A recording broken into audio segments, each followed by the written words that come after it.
the back seat. Check the back seat. All right, come here. Check the back seat.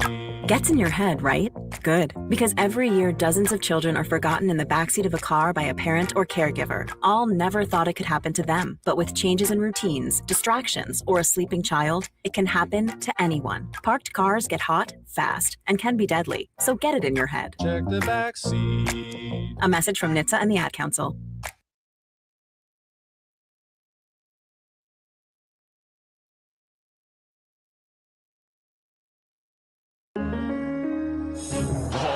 Crossover. Oh, killer crossover. Just crossover. It just crossed him over. Nastily. Another victim to the crossovers. Cross him up and sit him down. Time for the crossover, powered by Everlevel Concrete Repair in Omaha at everlevelconcrete.com. John, Josh, Nick, hello. We're all together again. John's in a cave. It is so dark where you're at today, John. Oh, now it there- suddenly got brighter. What It's happened? dark outside. Oh, now it's dark again. The It's night his is hat. dark I think and it's full just. of It's the camera. I think It the just way his adjusts. hat Whoa. turns. Yeah, look, It it's just keeps Yeah, going it dark. just bright, adjusts. dark. So what It is the is what it actual is. lighting of the room that you're in? is it it's dark? like a horror movie. Or is No. it light? It's light. Don't you have a ring light? I got this light Whoa. above me. The lightsaber. It is. Is that It just is. one of It those is. It's desk shaped like a- LEDs? I Yeah, see your it's an Schwartz is as LED. big as mine. Oh, do we have a lightsaber noise, Nick, somewhere in the system? It does kind of look like that. Yeah, it's the iris on this camera. It's constantly adjusting. Iris, what are you? The Goo Goo Dolls? They have that song Iris. It's like their song. That's like the one Goo Goo I Doll do know song. the song, Nick. I just didn't want to laugh. Wow, that's a tough look. You could have been nice. I could have I been. never was a There's Goo no Goo lightsaber Dolls sound man. effect. That's crazy. That's surprising. Yeah. Given Yeah, all it the- They're a 90s all the band, Star right? Wars Hee-haw, freaks that have haw. worked here over the years. Wait, what? What's surprising? That there's no lightsaber noise in the Oh, system. yeah. No, that can't be true, Nick. Lightsaber? I Googled lightsaber and nothing. I I Googled. Wait, how did you search it? How did you spell saber? Did he spell it S-A-B-A-R? No. Yeah. I know how to spell lightsaber. S-A- Sabar? I've never seen it spelled like There's that. lightsaber. Would you Alright. agree that's how you Yes, spell yes. lightsaber? I just want to make sure. Run filter. Nothing. All right. Well, it's got to be on YouTube, right? Lightsabers. John, we were talking before the crossover started because I sent you an email about Creighton schedules I got to know what days we need fill-ins. Did you know Creighton finishes the regular season on a Wednesday at 5 o'clock Central Time? They sure do. What on earth is happening? Why is that the case? That's weird. Television. Tony Petitti's schedule and the your TV schedule? part is and then they don't have a game that week. They have a bye on the final That's so weekend. of dumb. the Yeah. season. Everybody should play on the final Saturday or Sunday of Well, the season. there's 11 teams in the conference, so you'd have to play a non-conference game. Oh, that's right. I forgot that it's UConn. They need to add a 12th team. Expand. Oh, Gonzaga. Gonzaga.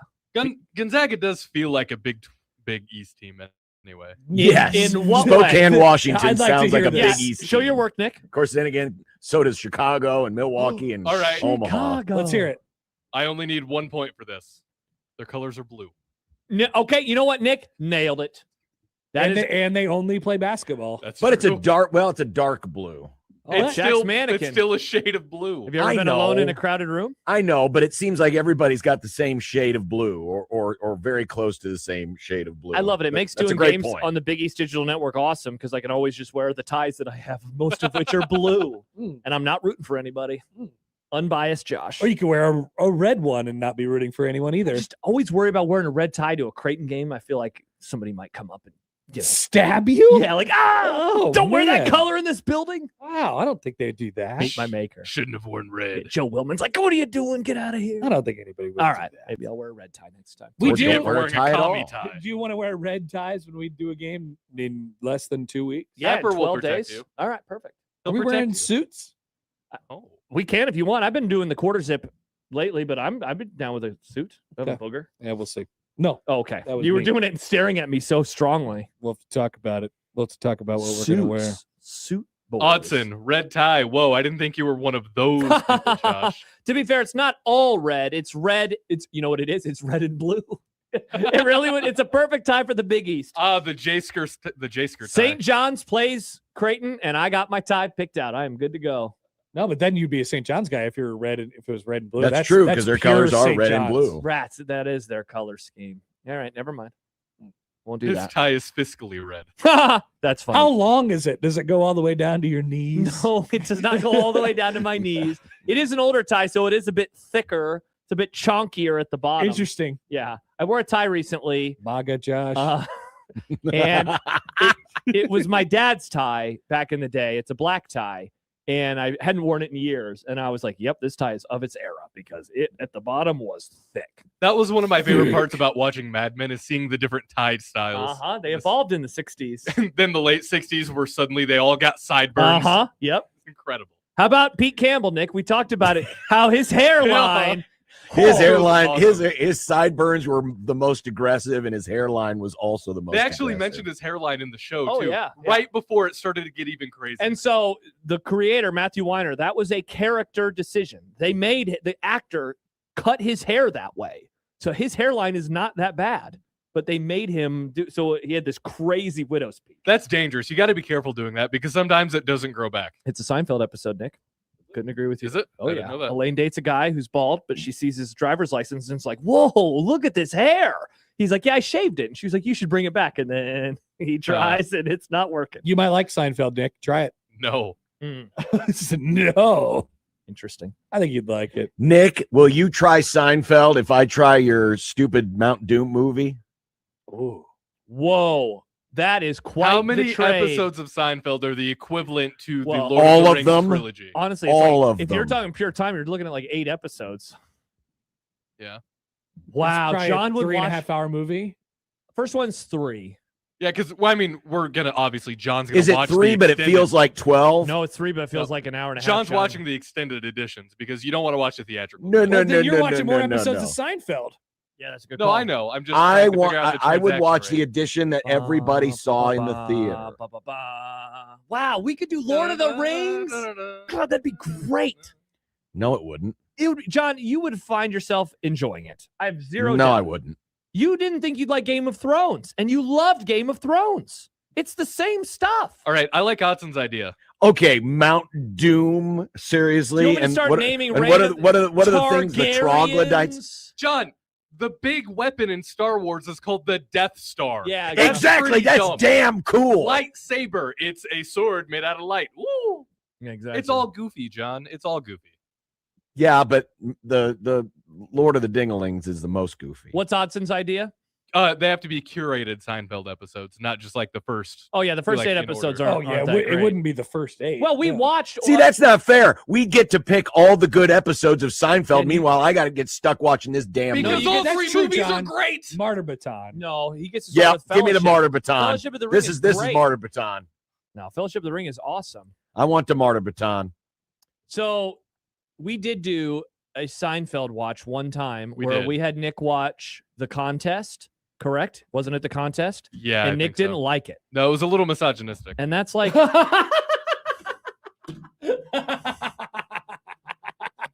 It's okay to not like something because of that. Interesting that you loved Mad Men, though. Inter- Yeah, that's more very, misogynistic than very, Seinfeld. and way more racist. Way more Yes. racist. It was making fun of misogyny, though. It's just still there. Yeah, John wanted it so bad.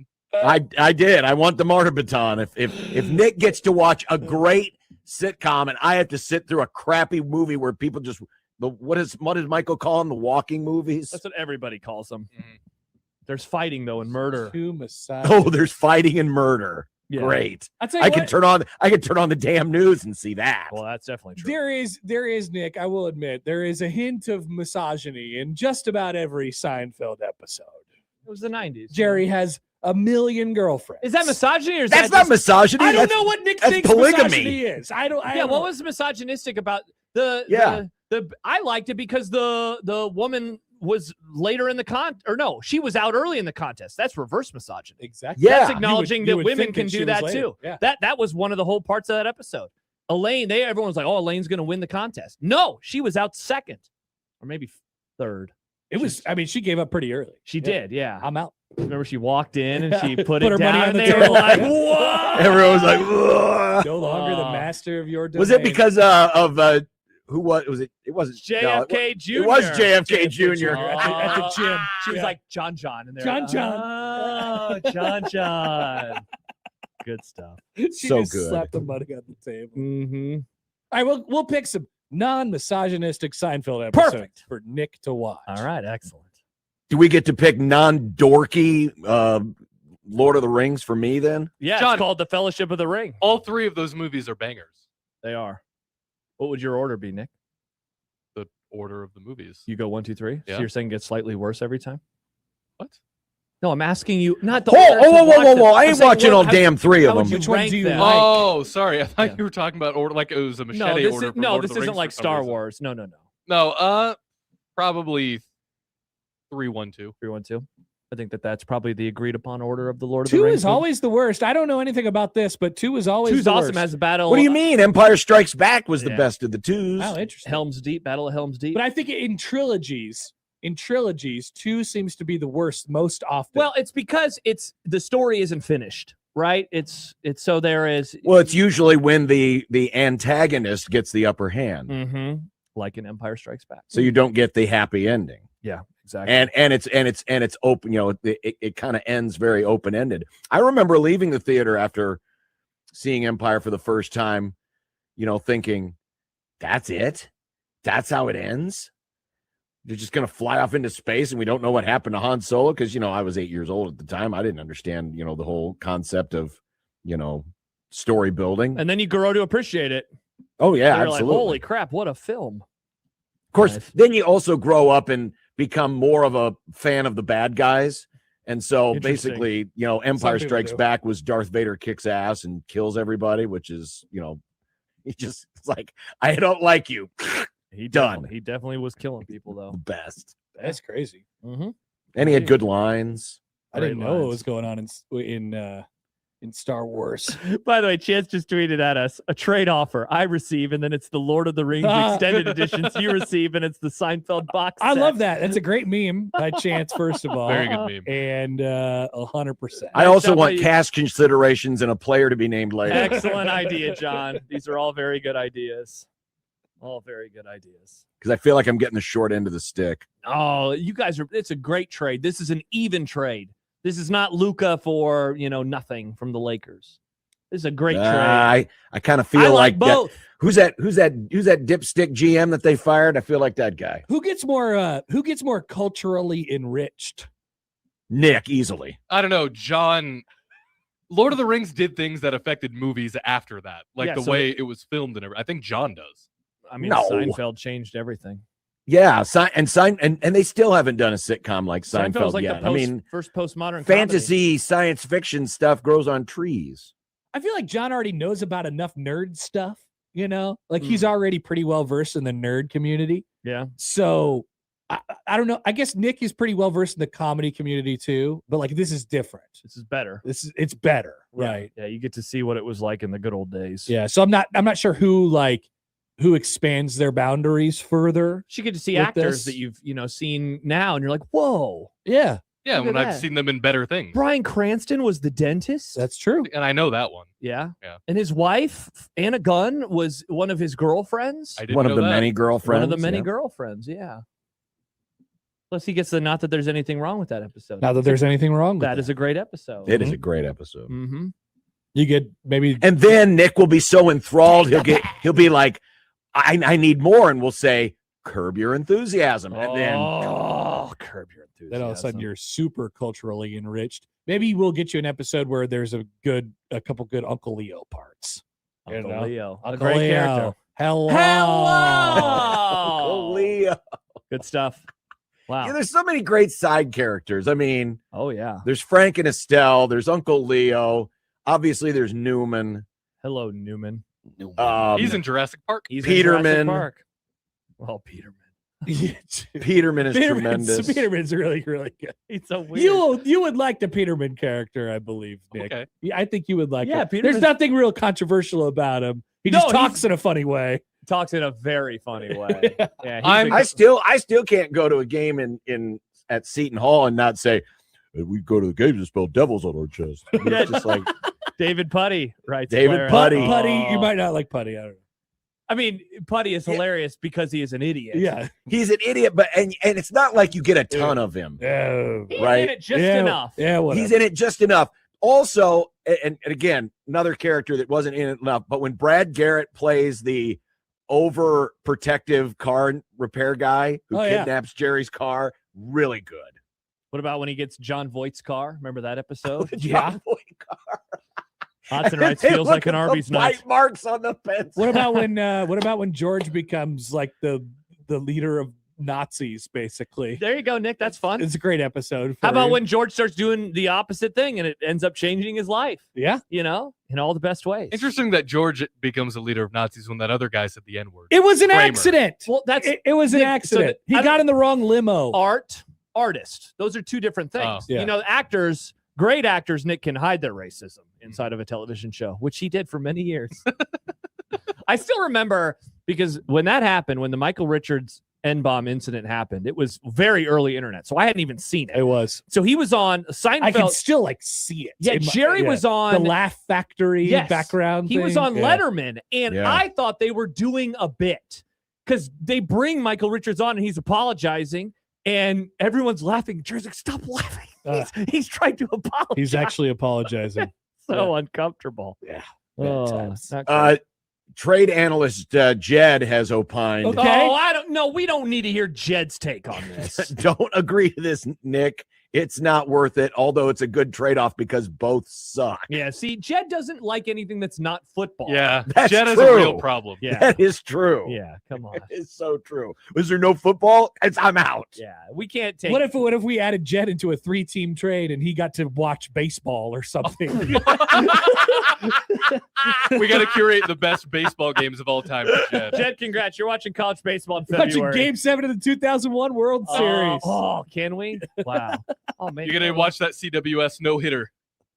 Wow. The CWS no-hitter. You were That right. was a boring game. 3-team trade. I'm going to see if Game 7 of the 2007 World Series is on YouTube. I might just pop that on today. Oh, we need to get back to watching random stuff. I know. Remember when we were doing that? That was a great bit for a while. Yeah, we forgot. I think I was in my car Have for you one of the forget? crossovers where we were doing one of those games. I think we were talking about Bill Callahan. Man. So, yeah. Josh said the 2014 American League wildcard game, which we've all recently watched in the TikTok house. I have watched that with you before. And then we watched the news story of that cow crapping all over the windshield. And John did a whole breakdown of it. Yeah, that's just right. hang out watching old news stories. Imagine Is that what led to the OJ chase? Did you go cow Yeah, crap to I OJ? think yeah. the And then cow we went thing- from that to yeah. the OJ to the farcical call. And then we were done Baba for the Booey. night. And yeah, Baba Booey. I cannot believe, Nick, that you missed out on an amazing bonding trip like that. Yeah. I had And- another bonding trip of my own. You can bond with her for the rest of your life. Yeah, exactly. That's literally what you're doing this year is getting bonded for the rest of your life. Yeah, like literally. But Bonded. that concert in Chicago, Bondage? Bonded. that concert in Chicago was the best concert I've ever been to in my entire life. So, Really? Yes. The best? Absolutely. Oh, that was the I best. mean, night you could to put hang out together with a good friends. mixtape and it'd be basically this, and just have people yelling at you. It'd be the same experience. Seriously, that is absolutely the most fun work-related night I have ever had. Like, not at work, but hanging out with coworkers. Camaraderie. Yeah, that was great camaraderie. Great. So and that then, one time and everyone... then Matt lost his keys. And then Matt lost his keys the next day. That was quite the thing. Wow, it usurps the silos meeting. That's interesting. We had Vegas Nice. boys bonding. We did that twice last All year. right, That was That's Vegas nice. true. boys. It was a small group, though. The Vegas boys, when we walked around, With the big beers. that was a great night. was Because great that's when you had times. your Japanese whiskey. It was. That was a good night. That was great. Tonight I got Mushi. Mushi. And then we woke Jed up has there. responded Oh, no. to the proposed We watched 3-team it trade. before. I've absolutely watched Game 7 It's at the before. end of it. That's Jed has responded to the proposed 3-team yeah, what does trade. what does he think? Why do you guys hate me? Jed, what if we threw in like Game 7 of the 91 World Series and like Lakers Celtics NBA Oh. Finals from the 80s? There you go. Let's do God. one of those. That's a great idea, John. That would be great. Oh man. Now, any real normal human would enjoy watching those events. Yes. Yeah, absolutely. But Jed, as we know, is not an average normal human. It'd be funny if we all just had a day where we like had to we were assigned to watch something that we famously hated. Like John hates Lord of the Rings, Nick hates Seinfeld, Uh-huh. What Jed do I hates hate? anything that's not football. I don't know. What do you hate? What would Yeah. you watch in the hate watch night? It's a great Walking question. Dead. Yeah, that'd be a bummer. I don't want to do that.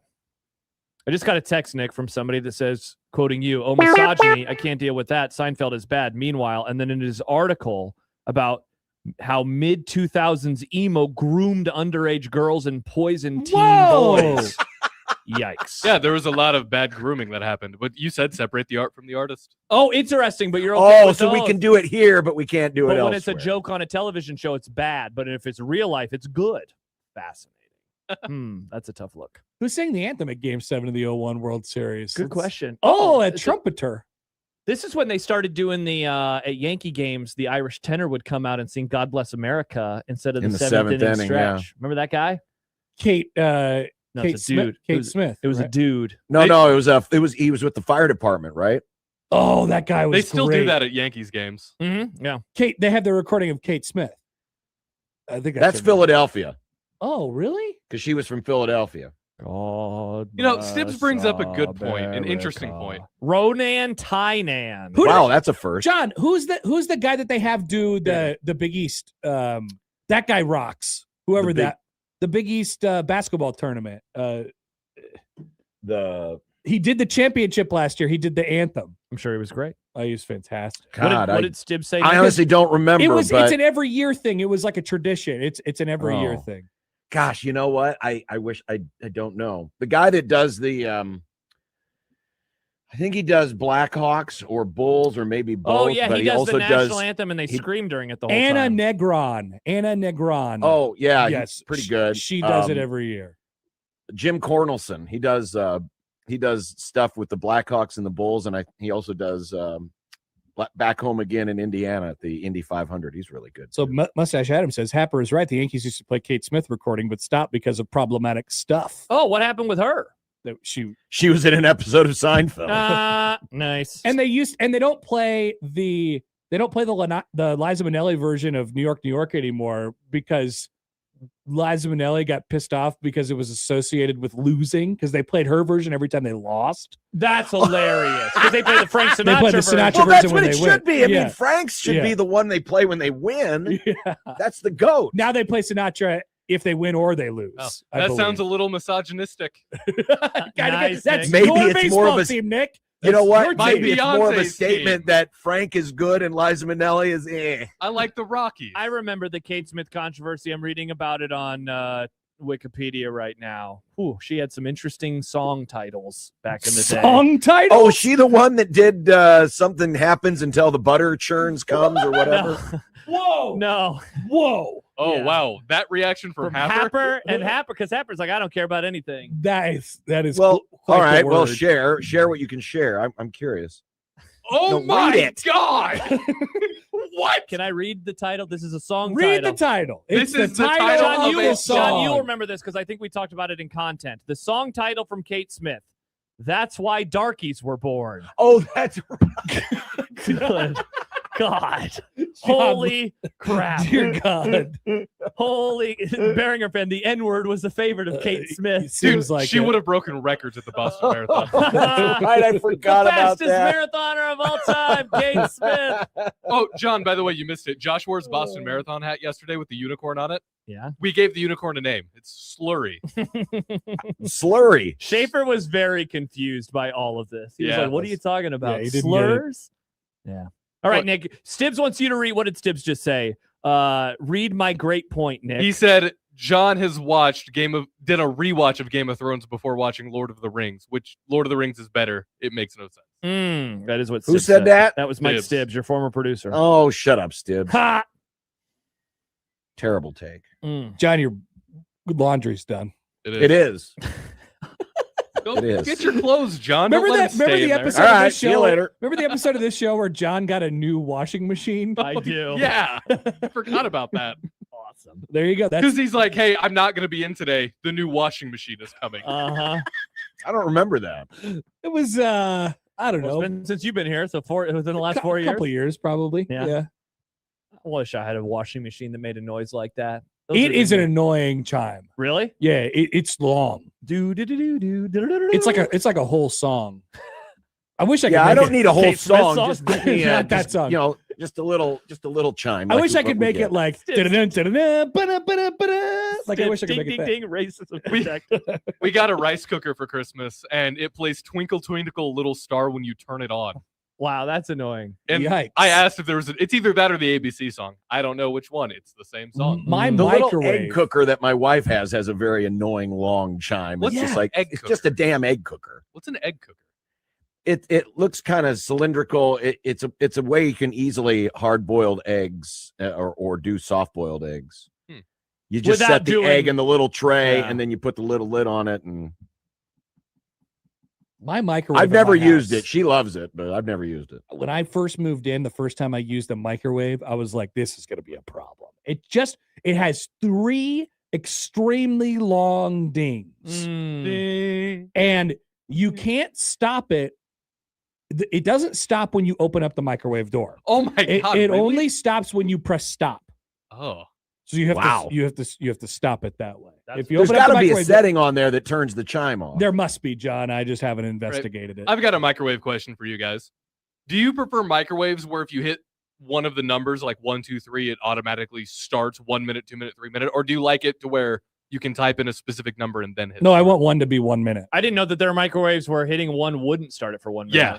Yeah, of course. Well, you're supposed to you hold the number. no, right? not on mine. I just click 1 and it starts. Yeah, same. For 1 minute. Oh, mine Does it up to with 6. mine, if you hold the number, if you hold a 2, it's 2 minutes. 1, it's Oh, 1 wow, minute. that's interesting. You know, there's no standard for microwaves, and it pisses me off because you never know what kind of microwave you're going to get until you get there. That's weird. I thought that how mine is like that's the standard now. No, every microwave's different. I mean, I can still put in a specific time. I only Yeah, use if you hit time cook first, but there's microwaves where you don't have to do that first. Oh yeah, I don't You want just- that. Yeah, I want, that's I better. wanna be able I to- much prefer Oh, that no way. because I'm a guy that usually like just duplicates a number. Like if I warm up my coffee, Oh, you do instead like of 30 2, 2, 2? seconds, it's just 3-3 go. Yeah, no, I Oh, mean, that's I don't do interesting. that because See, that's but those are. interesting, I, feel like only that's use- an old microphone or an old microwave. I only use one button on my microwave. but is it the It's 30-second add one? 30 seconds. Yeah. Yeah. Everything will be in increments of 30. My old So microwave. if I want to do something for 5 minutes, I press add 30 seconds 10 times. that's amazing. That now that's ridiculous. That is a My little old That's what I do, microwave, though. the start button was also add 30, and it was great. So I could put something in and just click the start, and it would automatically do 30 seconds. Oh, Whereas my that's start great. button doesn't do that now. I'm- I miss I it. think mine's only it's either add 15 or add 20. 20. 20. Kind of whack. It's ass not 30. microwave I know is it's that? not 30. How old's your microwave? That's not that old. What's its chime sound like? You could tell how old it is by its chime. I mean, it's just Hello, I'm Kate Smith. Your food is done. also. That's an old microwave. you've overcooked this, and that's how dog. No. Oh. Paul O'Neill just got thrown out trying to stretch a double to a triple. Oh man. Game What? 7. Well, he was trying to. He was kind of slide trying to was get that? that. He was trying to get that second home run for the kid, which would be a great reference that Nick would get if he watched Seinfeld. It's true. That is true. I don't know why Paul O'Neill was trying to get a triple. He's not a very fast guy, but whatever. Yeah, look at him. It's terrible slide.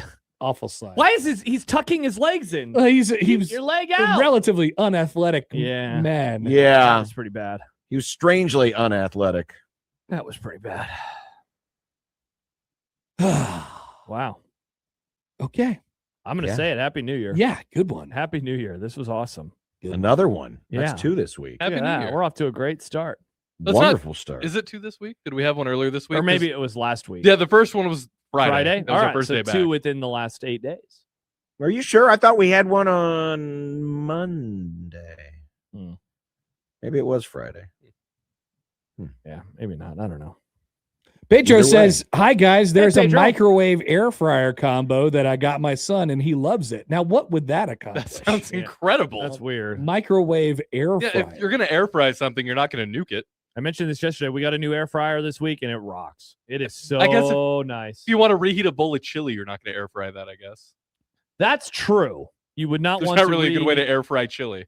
I mean, I guess you, Okay, guess you because could all of do you, that. you all have the air fryers that look like, for lack of a better term, they're kind of like crock pots, or they're like, right? No, ours is the big cube with. Oh, you have a cube. Okay, because we have one of those. I think it was an Emerald brand or something, but Bam.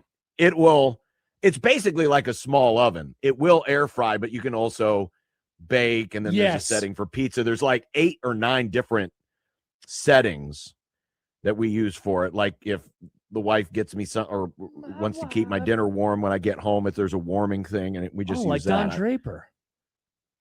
And I like that better because I think I think it cooks better. I don't use any of the other settings. I just I know that they exist, but I always feel like it's just air. You Yeah, know, it's gonna be. that's the what I same do, too. air. I just use air fryer. Our air fryer, yeah, we also have those settings where it's air fry. Bake. But sometimes my broil, kids will bake. bake a pizza, and there's a pizza setting. You have to be a tiny baby pizza for ours. Well, those little Tostino's party pizzas, they like to eat. I those used to for work lunch. with a guy who would bring those, and he would microwave them. God, in I the break used room to. at I work. used to love the party pizzas. They I don't still know come in last time clutch I sometimes. had one of those. It's been a long time. I mean, they're still cheap. They're not as cheap as they should be, but they're still cheap. Roger Clemens and Kurt Schilling was the starting pitcher matchup in Game 7. And then Randy Johnson came in and pitched in this game, didn't he? That's wild. I mean, Yeah, it is. that is some Like for good a stuff. Game 7? Yeah, that Holy is. crap. Usually you're kind of running on fumes by then, but we had Roger Clemens versus Kurt Schilling. Dude, the pitching in this World Series was ridiculous. Yeah, I mean, except for especially Byung-Hyun Kim. yeah, not him, but especially Clemens or not Clemens. Schilling and Randy Johnson were like on fire. Yeah, in the World Series. They were like at the I think peak of their powers, as Bill Simmons would say. Nice. If I remember right, I think they were co-MVPs of the World Series. I think that sounds right. Let's Yeah, see it does. if I can find it. Yep, it was indeed Randy Johnson and Kurt Schilling. Wow. Tony Womack is about to have and then you include Rivera, obviously, as well. Yeah, and that was the first time they ever got him. That an opponent got him late. The Yankees would have had His first postseason blown save. who else would have started games for the Yankees in this series? Would it have been was this Andy Mussina? Pettit. Pettit. Was it Mussina yet, or was that later? Let's see. So yeah, Mike Mussina lost game 1. Okay. Andy Yeah. Pettit lost game 2. Clemens won game 3. Rivera won game 4 because Byung-Hyun Kim lost. It was probably El Duque, Orlando Hernandez. Was he still there? I thought he was gone by then. It was probably. I bet he started game 4. That'd be my guess. He did. Good call. He started game 4. El Duque. Yankee he had fan a Connor Happer. great delivery. I was a Yankee loved- fan at the time. My dad loved the His Yankees. leg got super high, didn't it? Yeah. Oh Oh, yeah. I loved El Oh, Duque. yeah. Wow. Legs don't get high anymore They for don't? pitchers. Oh, sad. Speaking of legs getting high, did you see the Wemby video? No, yeah, what he happened? kicked the basketball out of the rim. What? Yeah, so there was during warm-ups, there were like ludicrous. 5 basketballs caught in the cylinder, Oh, no, and instead instead of going up and slapping at it, he just basically super kicked it and knocked I'm the happy he balls didn't out. tear a Should a and muscle. I know Should the he could have NBA been hurt. Should the NBA have a height limit? No, Nick, they should not have a height limit. Feels like an unfair advantage if you're doing that. Shouldn't have been short. That's what I would say. They should have a height minimum. A height maybe. cap. I don't know if this is a weirder take than the thing you said yesterday about how a restaurant wouldn't take a bunch of gift cards. Now it's not a take, and you're taking what I said out of context. What is the take? I said? So we had a dumb debate. Would you rather get it was $10,000 a year Uh-huh. for the next 10 years or $1 million in gift cards. But it's like to different places and they're all in $5 increments. I mean, that's kind of annoying, but that's that's very annoying. But I'm Nick's- saying my argument was at some point they would cut you off, not because they didn't want your money, but because you were bottlenecking everything and it was taking too long. It's like if you pay for something that's like $200 in pennies. You're not paying with a check. You just swipe the different cards and then it's done. I understand that. But if you're at a restaurant and you had $150 worth of gift card, your check was $150, and so you had to lay down how many $5 gift cards to 30. get there? You just lay down 30. But I mean, who cares? It's annoying, but you have to do it. Yeah. Yeah. Nick was like, I think that they would kick you out. Like they wouldn't want it anymore. I don't think so. They would demand a different form of payment that wasn't 30 gift cards. I've been at a restaurant with somebody who had, what was that old website that you used to be able to buy? Was it Groupons? Oh yeah. I've been to Groupon. places where somebody had like 10 Groupons for one meal and they just kept scanning them. Yep. Shouldn't they have been do. scanning there. It's probably I annoying. can see the annoyance there. It's definitely annoying. You imagine going to a place like, Ruth's Chris and it's a $200 meal and you've got $5 gift cards. Here you go. First of all, if Here you're you go. getting, Here you if you're go. getting Here you $5 gift cards to places like Ruth's Chris, what do you expect? This is good for a glass of water. That's an excellent point. That's an excellent point. I would take that though. Oh yeah. Yeah. $1 million in gift cards? Of course. Yeah. As long as I get some like Target ones in there too, I can buy groceries. Yeah, but You that know was the what? other. You don't have control over which gift cards. But you it was just a ton of them to a bunch of different places. It's a million. I mean, you're basically getting $1 million in $5 bills. It's 200,000 separate gift cards. Yeah. How would you store those? Great question, John. And you'd have to like organize them, because Uh-huh. if there's probably like 200 different stores, and so you're like, oh, here's my stack of Starbucks ones, and here's my stack You of need a gift card wallet, McDonald's. You would need a gift card wallet. like me. We have one of those. what? We have a gift card. I told you about it yesterday because we pulled all our gift cards together and we put it in a wallet and we've just been going through those. That's Oh, yeah, basically yeah. what I have too. Yeah. Oh wow. Look at you. Imagine how many plastic trees gave their lives for those gift For cards. those gift cards. Good call, John. Or plastic trees. All right. Okay. Well, there you go. See you later. Crossover is powered by Everlevel Concrete Repair in Omaha at everlevelconcrete.com. The Grum begins in a moment on 1620 The Zone.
K-O-Z-N. Unsportsmanlike conduct on 1620 The Zone. Husker athletics, Creighton, and yes, UNO. Don't miss a moment, they'll give you your fix. They're on every day from 2 until 6. Spend your afternoons with John, Josh, and Nick.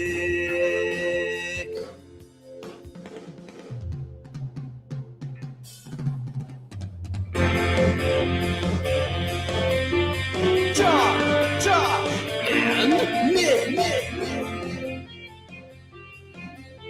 They'll show you what sports talk really is. Of course, I come back and the weather turns crappy again. That's Dude. just wonderful. It sucks out there. He brought the Philly weather with him. Come on, John, go back to Philly. It never it didn't rain in Philadelphia when I was there. Rain some slurs. Sportsmanlike conduct on 1620 The Zone. Husker athletics, Creighton, and yes, UNO. Welcome to the Grum, everyone, on this Thursday. What up? Hello. It's college football playoff Thursday, though I had totally forgotten until I woke up this morning. Wow, you and Jack always forget when the finality of the season is. He does Because that every it's year. so irregular and inconsistent. You don't get this. It's not, though. The semis are on Thursdays and Fridays. It started last year. The championship will Yeah, be but that's a week from that's Monday. abnormal when you consider how the regular season works. You know, Well, that's true. we usually the biggest game. I mean, can you imagine if the NFL, hey, it's Wednesday night playoff football? Don't give Roger Goodell any ideas. He probably will come up with it at some point. But, you know, typically your games are on the weekend when people are most available to watch. But if they put it on Saturday, you would just giggle about, oh, they want to go because the NFL, they should move to Thursday. And so now they're on Thursday trying to I avoid the would NFL, laugh and you because still make the fun of people them. that run college sports deserve, to suffer because most of them are fools. Mm. But I mean, if you think about it, it's just a weird night. It's just a weird night for it to happen, especially given, where we came, what has this been? 1 week Well, I guess since you looked it's at been me. a week. It's been a week for Ole Miss. Yeah. And why did Ole Miss get the short shift here? I mean, they played the latest game and they got to play first, and Indiana gets a whole nother day. What do you- Fair. What do you mean? Indiana and Oregon both played on the FIRF. What are you talking about? Somebody was going to have to do this. Yeah, but it's no fair. Why isn't it fair? So if They're trying to screw Ole Miss. if Indiana and Oregon played today, would you? It would also be no fair. Okay, I'm confused. I have no idea what's happening. I don't know still what's not happening fair. anymore. I don't Again, know if you either. just played these stupid things on Saturday, like the rest of the regular But then they go up season. against the NFL playoffs, and you wouldn't even want to watch. I would still watch. Of course, I would watch. The Rams play on Saturday. You would watch the Well, college then I football wouldn't playoff over watch. the exactly. Then for that game, yeah, but that's a special game. Okay. For a normal playoff game, yeah, it'd be on the little. You'd TV. rather watch college football playoff than Bears Packers? I didn't say rather. I said it would be on the small TV. Okay, well that's not how they want it to be in its own little time slot. I'm pumped. I can't wait to go home and watch this game tonight. I think this game could rock. In case you were like me and forgot, I didn't. Congrats, it's tonight. I'm a real sports fan. I didn't forget it all. I know what's going on. Got Game 7 of the 0-1 World Series on my TV right now, and I'll have college football playoff semifinal on my TV at home tonight. And then The Pit. Nice. Season 2, Episode 1. Which We're back, you will baby. be watching as it comes out, and Mike Schaefer will not. That is true. His wife will not allow that. They have to let episodes pile up. Poor Schaefer. Poor Schaefer. I mean, I understand that sentiment. It's okay. That way you can binge at your He's not leisure happy instead of about it. He waiting. doesn't want to binge, though. He wants to watch it. I guess that's an issue for the divorce attorneys, I guess. Hey, don't say that. That's mean, John. Don't say that. Well, I hope you're not melting out there in this. I mean, at least we got the moisture. We could Nice. sure use the moisture. I'm not. Did we hearing need many of those moisture? folks Yeah, I don't right think now. we need moisture right now. I think we're fine. Well, We've had some snow recently. not much.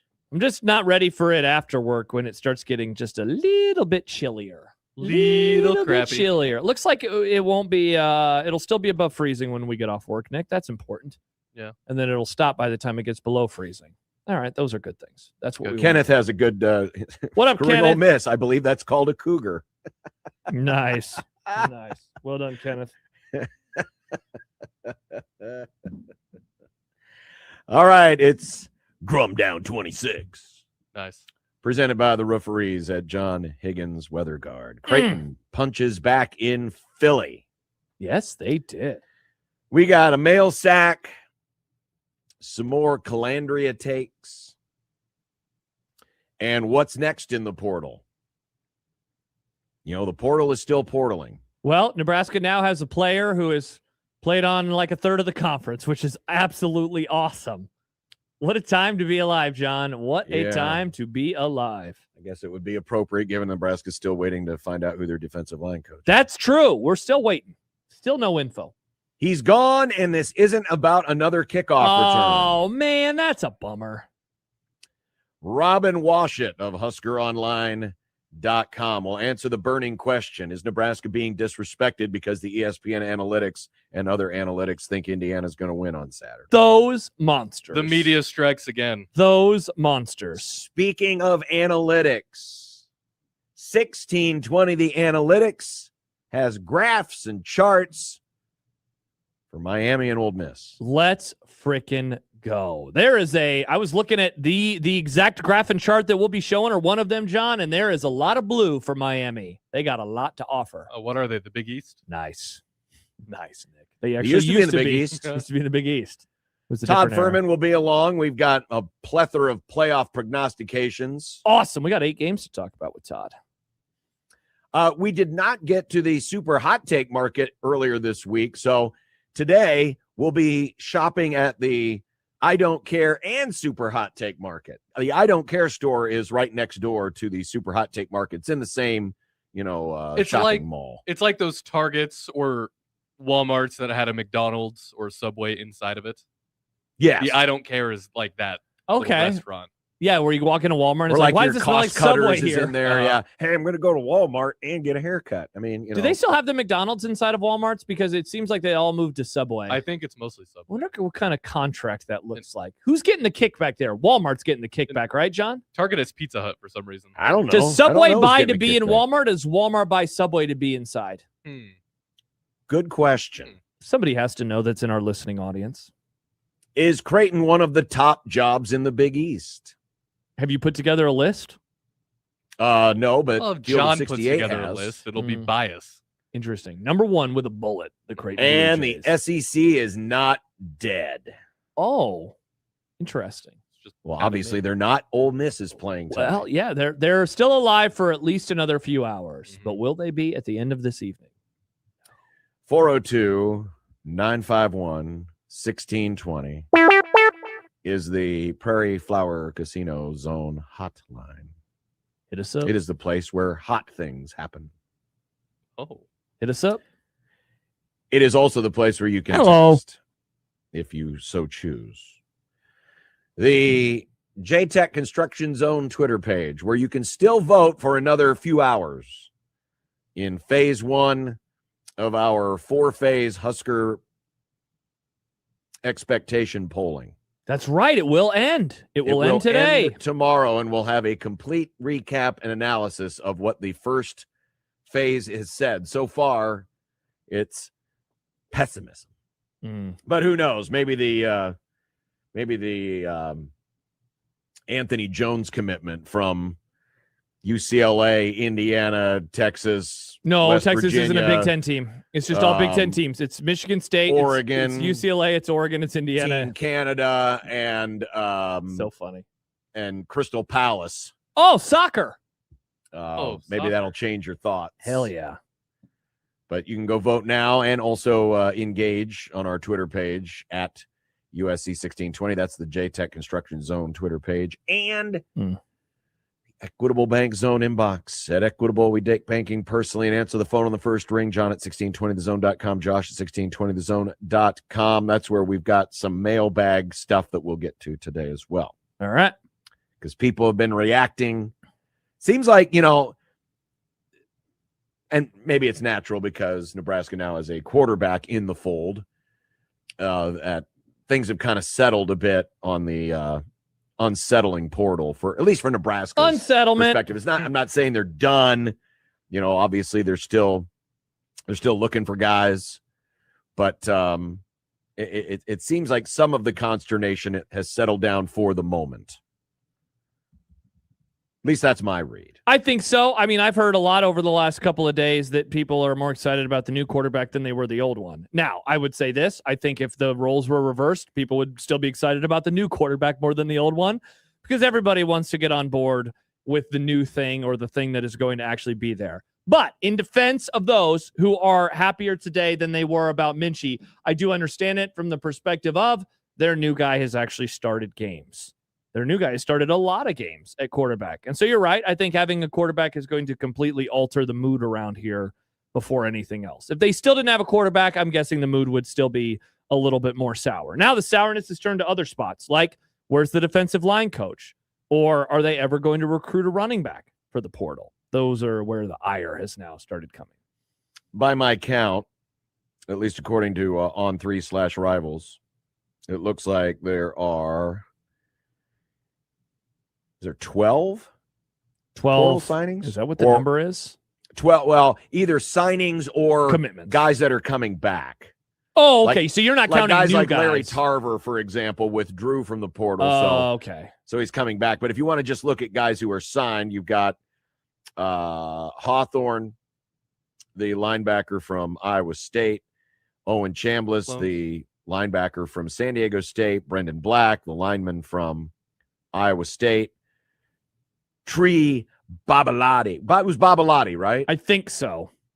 Tree Babalade, the offensive tackle from South Carolina. Of course, Calandria, the quarterback from UNLV. Dwayne McDougal, safety from San Diego State. Dexter Foster. When I saw his name at first, I thought Dexter Fowler. He's coming back and he's playing. Nice. He's playing football instead of baseball. Good reference. No, Dexter Foster, linebacker from Oregon State, and then the latest Anthony Jones, edge rusher from UCLA, among others. Yeah. So the number is 8. 8 transfer portal players. And of those that I just mentioned, 7 are signed. Jones committed. So he's not signed, but he is committed. Yeah. So there you go. Yeah. There's your portal update. Be interesting to see how big the class gets. Be interesting to see. By the way, we were asking the question about Walmart and Subway. Shout out to Whopper. Oh. Who, since he's a sandwich from a fast food place, obviously has a bit more intel than most. Subway pays Walmart a percentage of revenue over X amount in addition to rent. So whatever the revenue is, they pay them a certain amount over that, a percentage, and then they also pay them rent. Nice. So Walmart gets a little kickback. There you go. That's pretty exciting. Should we put a radio station in our studio and they can pay us to be here inside of our studio? When we're over there with another room inside of our room, we can give them the tiny baby studio. They can do a show from there, but they have to pay us for it. Wow. I think this is a great idea. Well, I mean, good job by us. Quite a after hours it would be like if someone were we're doing a podcast. It'd be a podcast, right? Podcast. Because Take 5. McDonald's isn't selling groceries; they're just selling food, fast food. I mean, is the Walmart food for McDonald's not also groceries? Not really. Dumb debate, Nick. Whoa, what a question. Yeah. I mean, technically, if you buy groceries and then you buy McDonald's and you bring it all home when you are unloading the groceries, does the McDonald's count as a part of the groceries? Is McDonald's groceries? Wow, that is an excellent question. Or what if you get enough to last a couple days?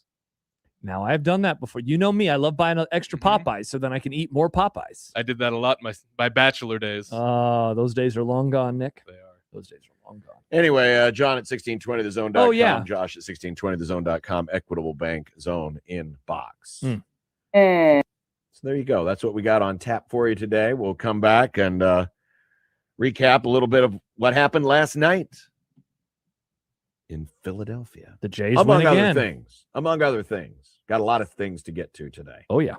So glad you could be with us today. It's Unsportsmanlike Conduct on 1620 The Zone.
Reminder, we've got Blue Jay basketball for you on Saturday as the Jays take on Slick Rick Pitino in the St. John's Red Storm. Full spy. Noon pregame with Austin and 1 o'clock tip from CHI Health Center. Just a half-hour pregame show? He's not going the full 90? That's what the sports schedule says. Oh, bummer. The sports I go schedule off- is the Bible. I go off what the boss says. That is not the Bible, Nick. That's blasphemy. The Bible for us. Okay, there you go. That's a little bit better. If there is a change, I'm sure it will be communicated properly to the proper authorities. But yes, Authorities. big game. It was going to be a big game no matter what happened last night. But we said going into the 2-game road trip, at least I said, if Creighton could split them, that would be considered a win. Obviously, 0-2 would have not been great, and 2-0, you would be thinking that Creighton is a legit contender for the Big East, and with a 4-1 record through 5 games. They are, right? I they mean, still are a legit contender. They are. Yeah. Certainly, how it transpired was rather interesting. Certainly, anytime you can get a win over a program like Villanova, that's good. Even though it's not the Jay Wright Villanova, it was Villanova that was 12-2. Their only losses were to BYU in the opener, and they're a top 10 team, and Michigan, and we know Michigan's a wagon. So, it's not like this was a smoke and mirrors 12-2. It's a pretty good basketball team, but when you also consider where it happened and how it happened, it wasn't 180 degrees the opposite of the Sunday game. But when you consider these factors, Creighton had never lost a game where it led at halftime until Sunday. They had never seen a second half lead change in a game until Sunday, and it happened with 1.5 seconds left. And then you flip it on its head last night, and Creighton had never won a game this year where they had trailed at halftime. They also trailed by 10 points in the first half. They looked a little sluggish, especially on offense in the first half. But the defense kept them afloat. And then in the second half, all of a sudden, if you thought the mid-range game was dead, it came back to life in a big way last night. I still, I guess I need to do a better job of efforting where to find the shot charts for some of these games. But I'd love to see the shot chart and the percentages, because in Creighton's second half, where they shot 67% and went 18-27 shooting, and they only shot 8 threes in the second half. Only 8 threes. Made 3 and of I them. would And guess scored that 46 second half points. I would guess that at least 75% of those 2-point field goals that they made were shots that were 7 feet and between 7 and 15 feet from the rim, right? Points in the paint last night, Creighton had 30. Now, some of those, obviously points in the paint, if you're inside the free throw line, technically that's in the paint. But, in today's basketball, it's basically a mid-range jumper, because usually things are either at the rim or they're 3-point shots. But when you consider, how some of them came, who they came from, it was a 3-headed monster in the second half. And well, have you mentioned Jason Green and his injury that happened, and how that was just like this piece of frightening stuff? Like, everybody is freaking out when that goes down, because like, oh my gosh. And he ends up returning, obviously, and made some big plays. Yeah, it looked bleak. Oh, yeah, for sure. It looked bleak when Jason Green went down just 2 minutes into the game, and you're going up against Duke Brennan, who is one of the best rebounders in the country, great on the offensive glass. He had 12 more last night. He had a double-double. But, when he wasn't out there, or Green wasn't out there, you could just sense it. And I felt this way for the last couple of weeks. Jason Green is the first half MVP in ways where all the different things he does. Certainly, Josh Dix, with his ability to defend, he is the best defender on the team. But when you think about just all of the different things that Jason Green does and how much he has improved, especially near the rim, and all the things that are asked of him, his experience. His value is immeasurable to this year's Creighton team. But then he returned and things stabilized, and that's when Creighton cut into the 10-point lead, got it down to 1 near the end of the first half, 4 at halftime. And then in the second half, they were kind of trading buckets for a while, and there were several moments where Creighton would get even, but Villanova would come back and get a bucket. And it would kind of go back and forth that way until Creighton was able to get a couple of stops. They just kept hitting shots. And it was, Dix obviously gets a ton of credit. Swartz, leading scorer, ton of credit. But what Blake Harper did last night, when you think about the saga of Blake Harper, here's the kid who comes from Howard.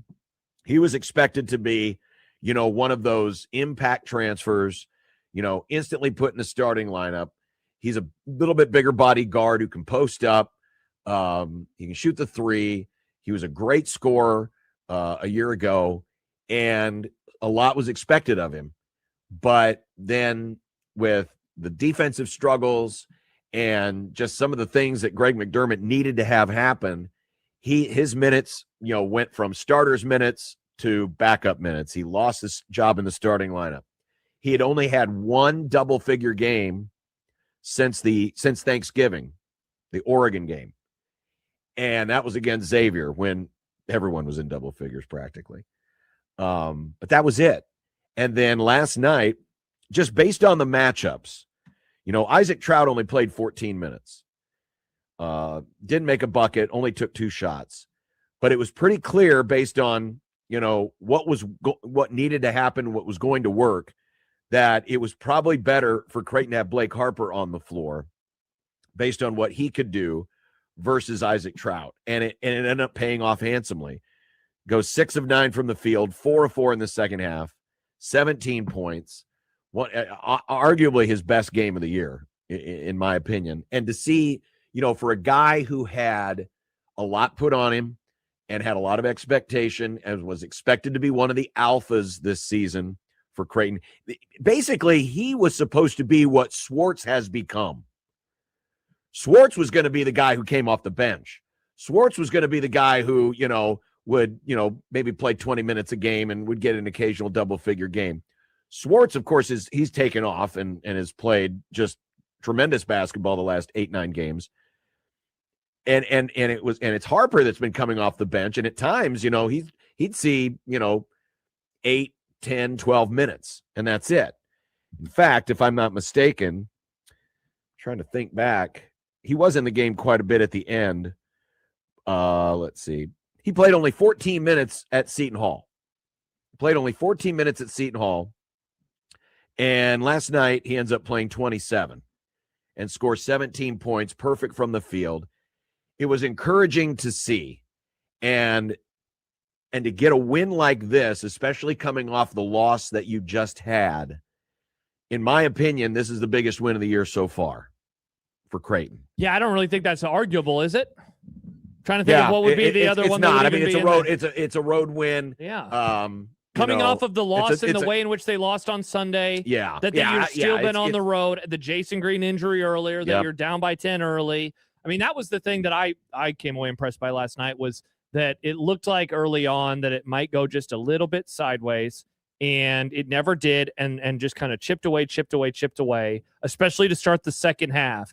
And it's just the possessions are just getting a little bit closer, to the point where once Creighton took the lead, they expanded that, and they were able to not play keep away, but just kind of keep them at arm's length throughout so much of the late stages of the second half. Yeah, it never got squirrely for him as the game came to a close.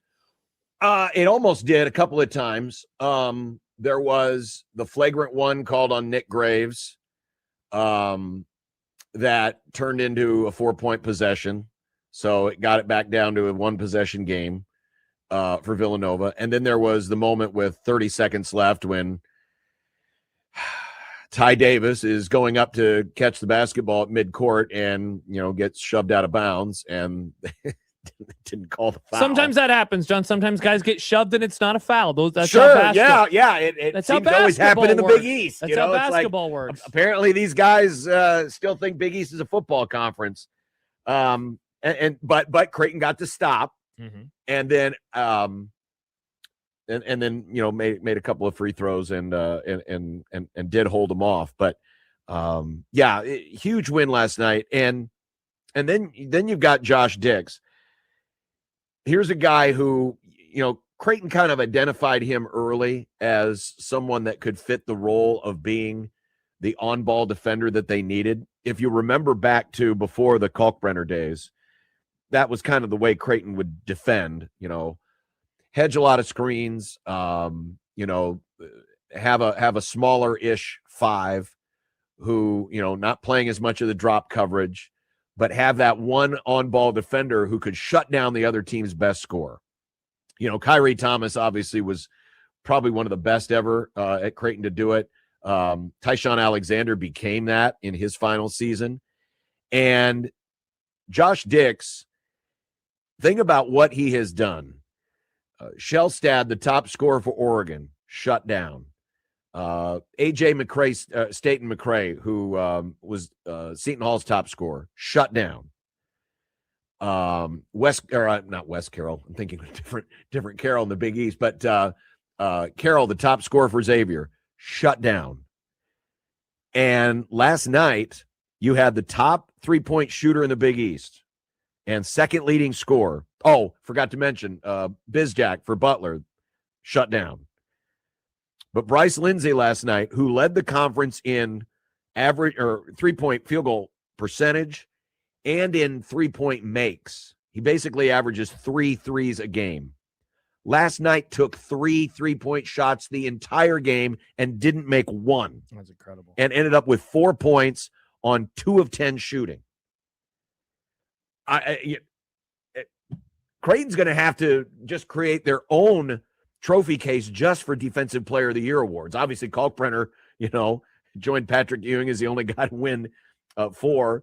And now Josh Dix, he has made, without question, the strongest case to be that guy again this year. Oh, by the way, you're also asking him to be a scorer as well, and he had 17 last night on 7 of 14 shooting. Just absolutely tremendous effort he has had all season long, and it's a luxury to have. And because of that, Creighton has been able to establish now with the new look lineup, with better communication, their new defensive identity, which is kind of akin to what their old defensive identity used to be.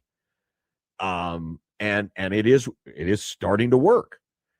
It's not perfect. I'm not saying it's perfect. They're not locked down. They're not going to lead the country defensively, but it's going to work, or it has worked for them.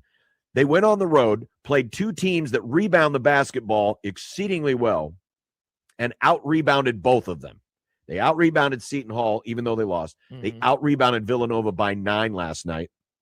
And this was against Brennan, who I mentioned is one of the best rebounders in the country. So, and got the big ones when they mattered most, right? Yeah. Including last night, there was the possession with just a little under 2 minutes to go. Creighton was up by, I think it was 6, and got back-to-back offensive rebounds and essentially had possession for 40 to 45 seconds, and ended up coming out of it with free throws.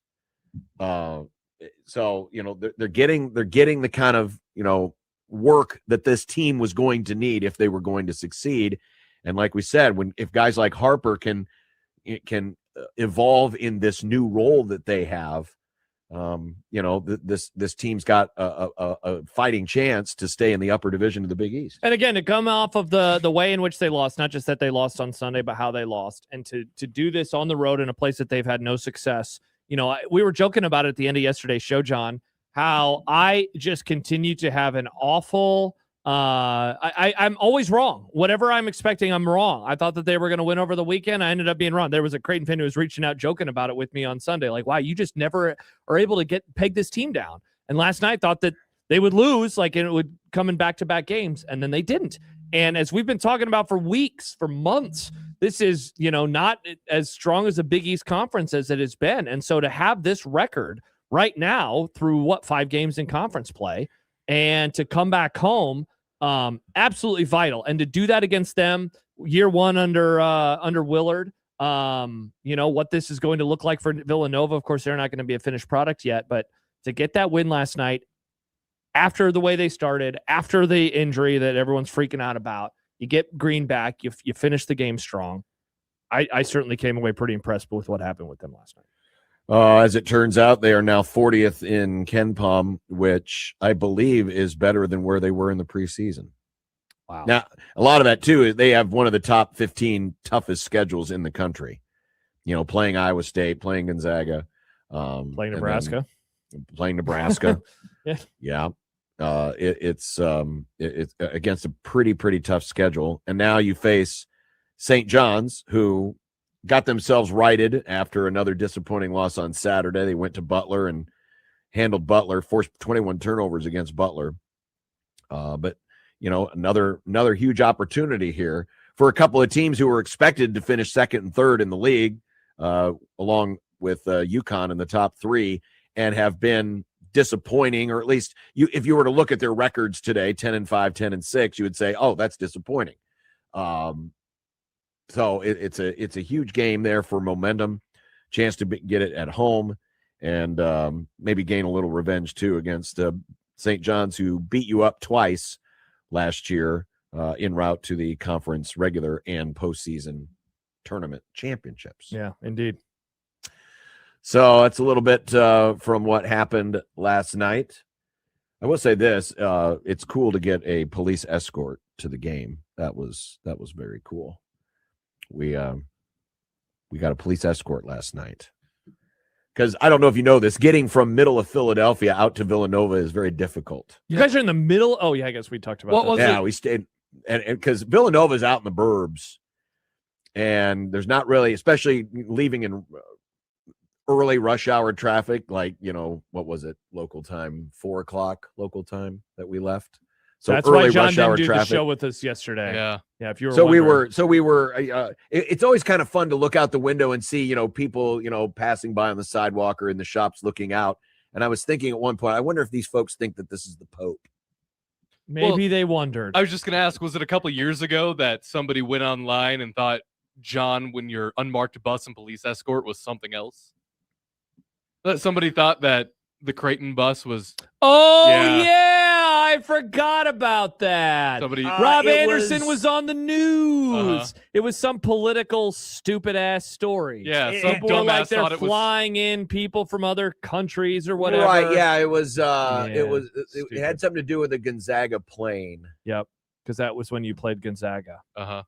Well, no, it was the NCAA tournament. It was when you were in the NCAA Sweet 16 tournament in against Tennessee. Detroit. Gonzaga was there. Yeah, that's right. So was Creighton. Yeah. But yeah, I don't remember the exact details, but I do remember, correcting someone on Twitter saying, no, actually, that's the Gonzaga plane. That was. I was a part of this whole thing. Well, I'm happy, Yeah. John, that you got home okay. You Me probably put head on pillow very, very late last night. Yeah, it was about 3:45. Yep, we're at that time of year. That's for when damn I sure. put my head on pillow. Well, you did a great job. People loved your call, it sounds like, last night. You Head said meets ball don't pillow. lie again. I do like the emphasis in which John says ball don't lie on the radio is pretty good. It is. Ball don't lie. It's pretty good. Pretty Yeah, good. even though we sit up in the corner now, they, at the Finn, they put us up in the end zone in the corner. Yeah, dude, when you sent out that photo last night, I was like, oh my gosh, that's It so actually, weird. believe it or not, I don't mean to say this to encourage anyone. It wasn't that bad a vantage point. Really?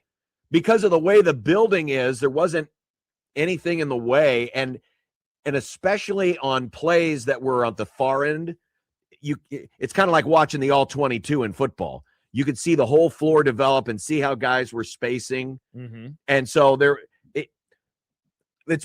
I've been in worse spots. Let's put it that way. Sure.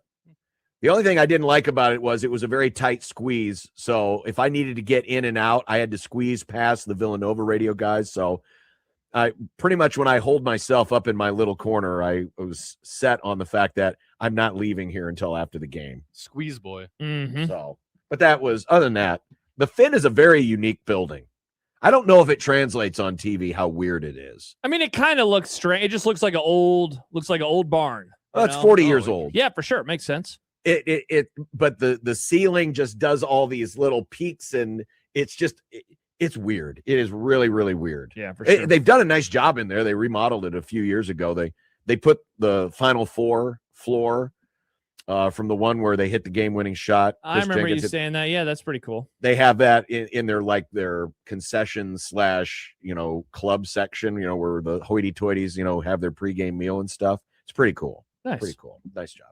All right. Good job by the Jays last night. And, of course, we'll have more on Nebraska and Indiana coming up. Robin Washut will join us in a few minutes. But coming up next, movement in the portal and more on 1620 The Zone.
Welcome back to 1620 The Zone, 1620thezone.com, the Zone mobile app, and zonetv.live. That's the direct URL if you want to watch any of our shows. That's through our website, but then there's also our YouTube channel, 1620 The Zone. Just search 1620 The Zone on our YouTube, and you can join us. And apparently, Nick has activated the super duper chat function. Nice. Hell yeah, Nick. Did you do that, Nick, or did someone else do that? Somebody else did it, but the genie's out of the bottle, so it's there. Wow, you sound so disappointed. Well, you do sound disappointed. People I thought can this pay was like you. a big deal. I thought this was what you had been No, remember that looking was for. me. I wanted to do it. No, But I just wanted to monetize stuff, which is figured out. they fixed stuff. Good Yeah. job by all of us.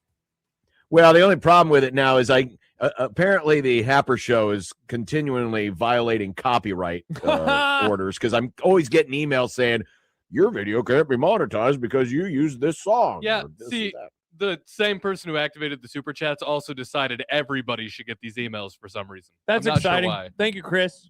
I love getting. Well, if 1,000 anything, it emails a just day. allows me to shame the Happer Show for costing us money. Now I noticed that all of the warnings come from that show and none of the other shows. So Very apparently this is interesting. apparently Hodson. this is an odd problem. An odd problem with odd son. Get it? Nick, See what we did there?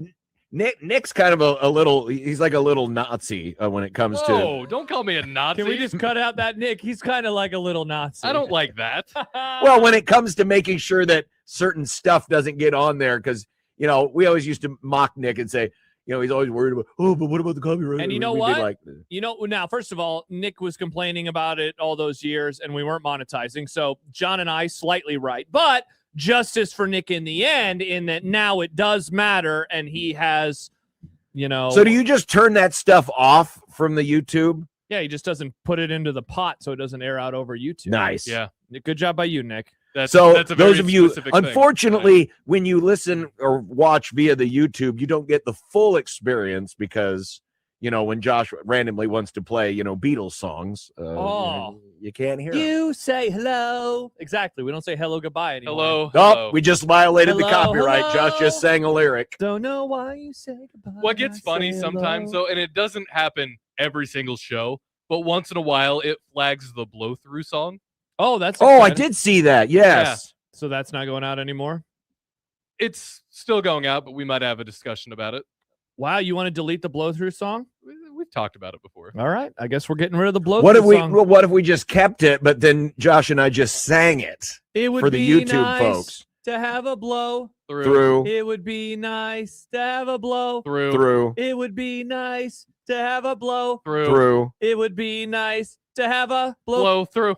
from your mom. Honestly, we could do that. We'll just cut out what we just did. That would actually But be we funny. play the real thing for the radio audience because they're special and Seriously, Mark, Yeah. Nick, just mark what we just did. That's actually really fun No, that's a great workaround. because we were behind each other 'Cause the whole time. It flags the instrumental part because Exactly. it thinks it's the original song. There you go. All right, John, I know you've been wanting to opine about the latest. So let's stop singing songs and let's talk about the transfer portal and what's going on. That's another thing we can't air anymore. Remember that? Oh, yeah. Doctor Who. I know, but I don't care about Doctor Who. John, my fiance, and I have been watching Doctor Who. Thoughts?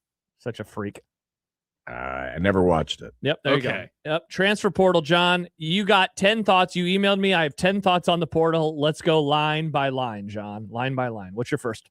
I think the transfer portal is really, really, really dumb. There you Wow, go. 10 that's thoughts. okay. A lot of reallys There you there. go. A lot of reallys there. It's really, really dumb if you wanted to hold on to your all-conference kickoff returner. Ah! Ken is gone. Ah! Remember the heartwarming I'm just kidding. Maryland experience, which, by the way, the Maryland game now all of a sudden has turned into like the peak, the high point It really of was. Nebraska football 2025, Mm-hmm. which is kind of depressing when you think about it. But you remember Kenneth Williams, had the big kickoff return.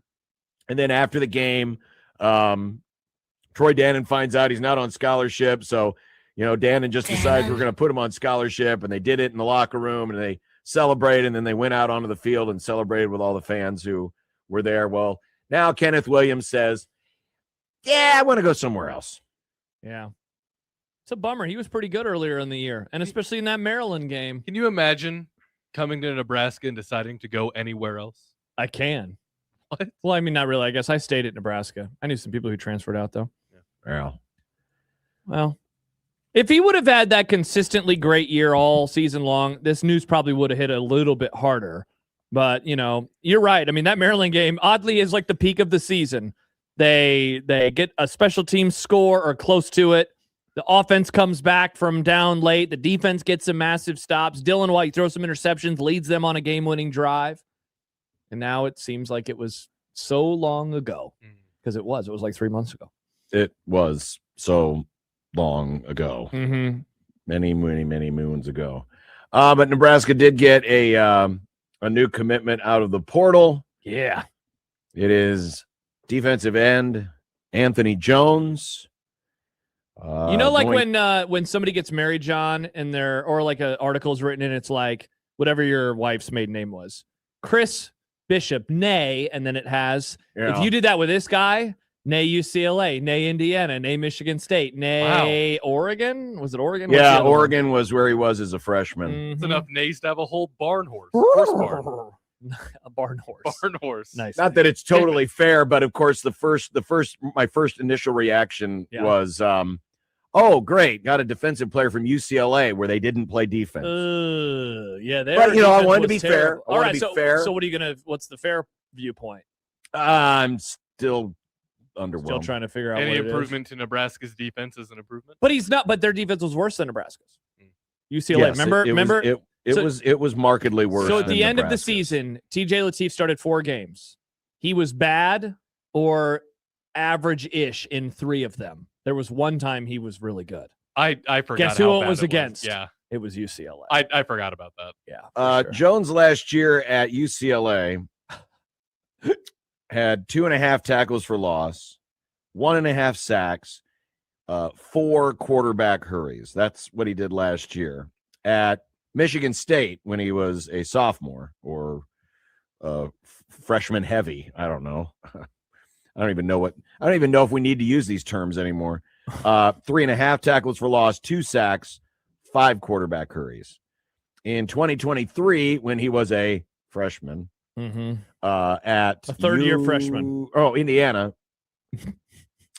he had a half tackle for loss in 1 quarterback hurry, and then as a actual freshman, he played 2 games and had 1 tackle at Oregon. So that's the skinny on defensive end Anthony Jones. Yeah.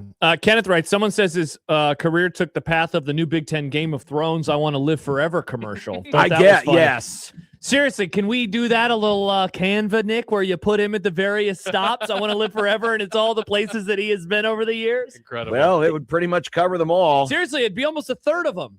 He has been at almost a third of the schools in the Big Ten Conference once he gets to Nebraska. Really likes the Big Ten. Hey, you know what? Say what you will. People talk about how players today don't show loyalty. Have you thought about conference loyalty, though? Oh. This guy loves Tony Petitti and the Big Ten. He's like, I want to go to Indianapolis someday. Maybe whenever he's out of college, I don't know, 5-6 years from now. Because he'll start suing the NCAA. He'll If he always wants have to a go to team to root Indianapolis for. someday, he might as well just go to Indiana. No, for the Big Ten championship game, John, with Nebraska. Come on, John. Don't laugh. That's mean.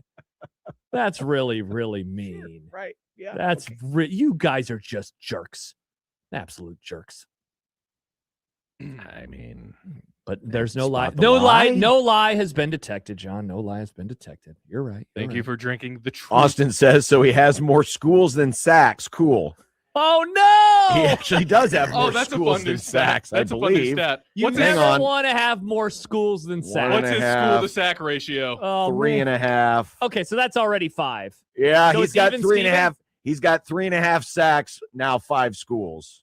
Oh wait, that's the total number of sacks. He has 3.5 sacks. Oh my gosh. It's a bad school to sack ratio. Yeah, that is terrible. It's like teacher to student ratio. You know, it's like one teacher to 40 students. That ain't good. How are they going to teach them individually? Wow. If Myles Garrett played for as many NFL franchises as he had sacks, he'd have 24 NFL different franchises. That's true. It's like Josh Johnson, the quarterback, who's played for like 15 NFL teams. Oh, goodness. Wow. All right. Well, that's exciting. Collecting the Big Ten Infinity Stones. Mm-hmm. Yeah. Oh, good reference. Thank Nick. you. Rules wants to know if we even spent $5 million in the portal. Yes.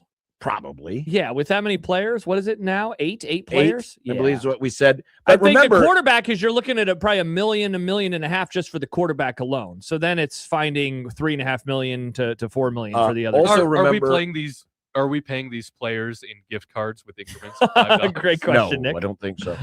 Also, remember, it's not just about the new players; it's about the players that are being retained. How much are they paying for Ja'Cory Barney, for Great example? question. Yeah, because he's probably one of the more and there had been a lot of Nebraska's scuttlebutt got, yes. coming into the portal season. There had been a lot of scuttlebutt about Ja'Cory Barney. Still nothing that we know of that is happening. And by the way, they have until next Friday to enter the portal. I saw some chatter in the chat earlier today about, I didn't mean to be cute there, about how long the portal was going to be open. Some people thought at the end of January. No, it closes next week.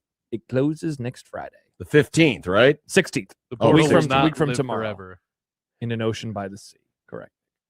Next, Robin Washut, HuskerOnline.com. That team is good. We're going to talk about a real team, a team that is in the top 10 right now. Oh, I thought you meant Indiana basketball. No, they're not Nebraska. They're not even in the top 10. They haven't won a No, they're national not. championship since 1980 something. So why are they favored, says Matt online. We'll find out more next All right. on 1620 The Zone.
Robin Washit. Blissful ignorance. I think it could be an advantage here. Robin Washit. Yeah, I'm a ball guy. Yeah. Yeah, it's going to be absolutely huge. The hot take.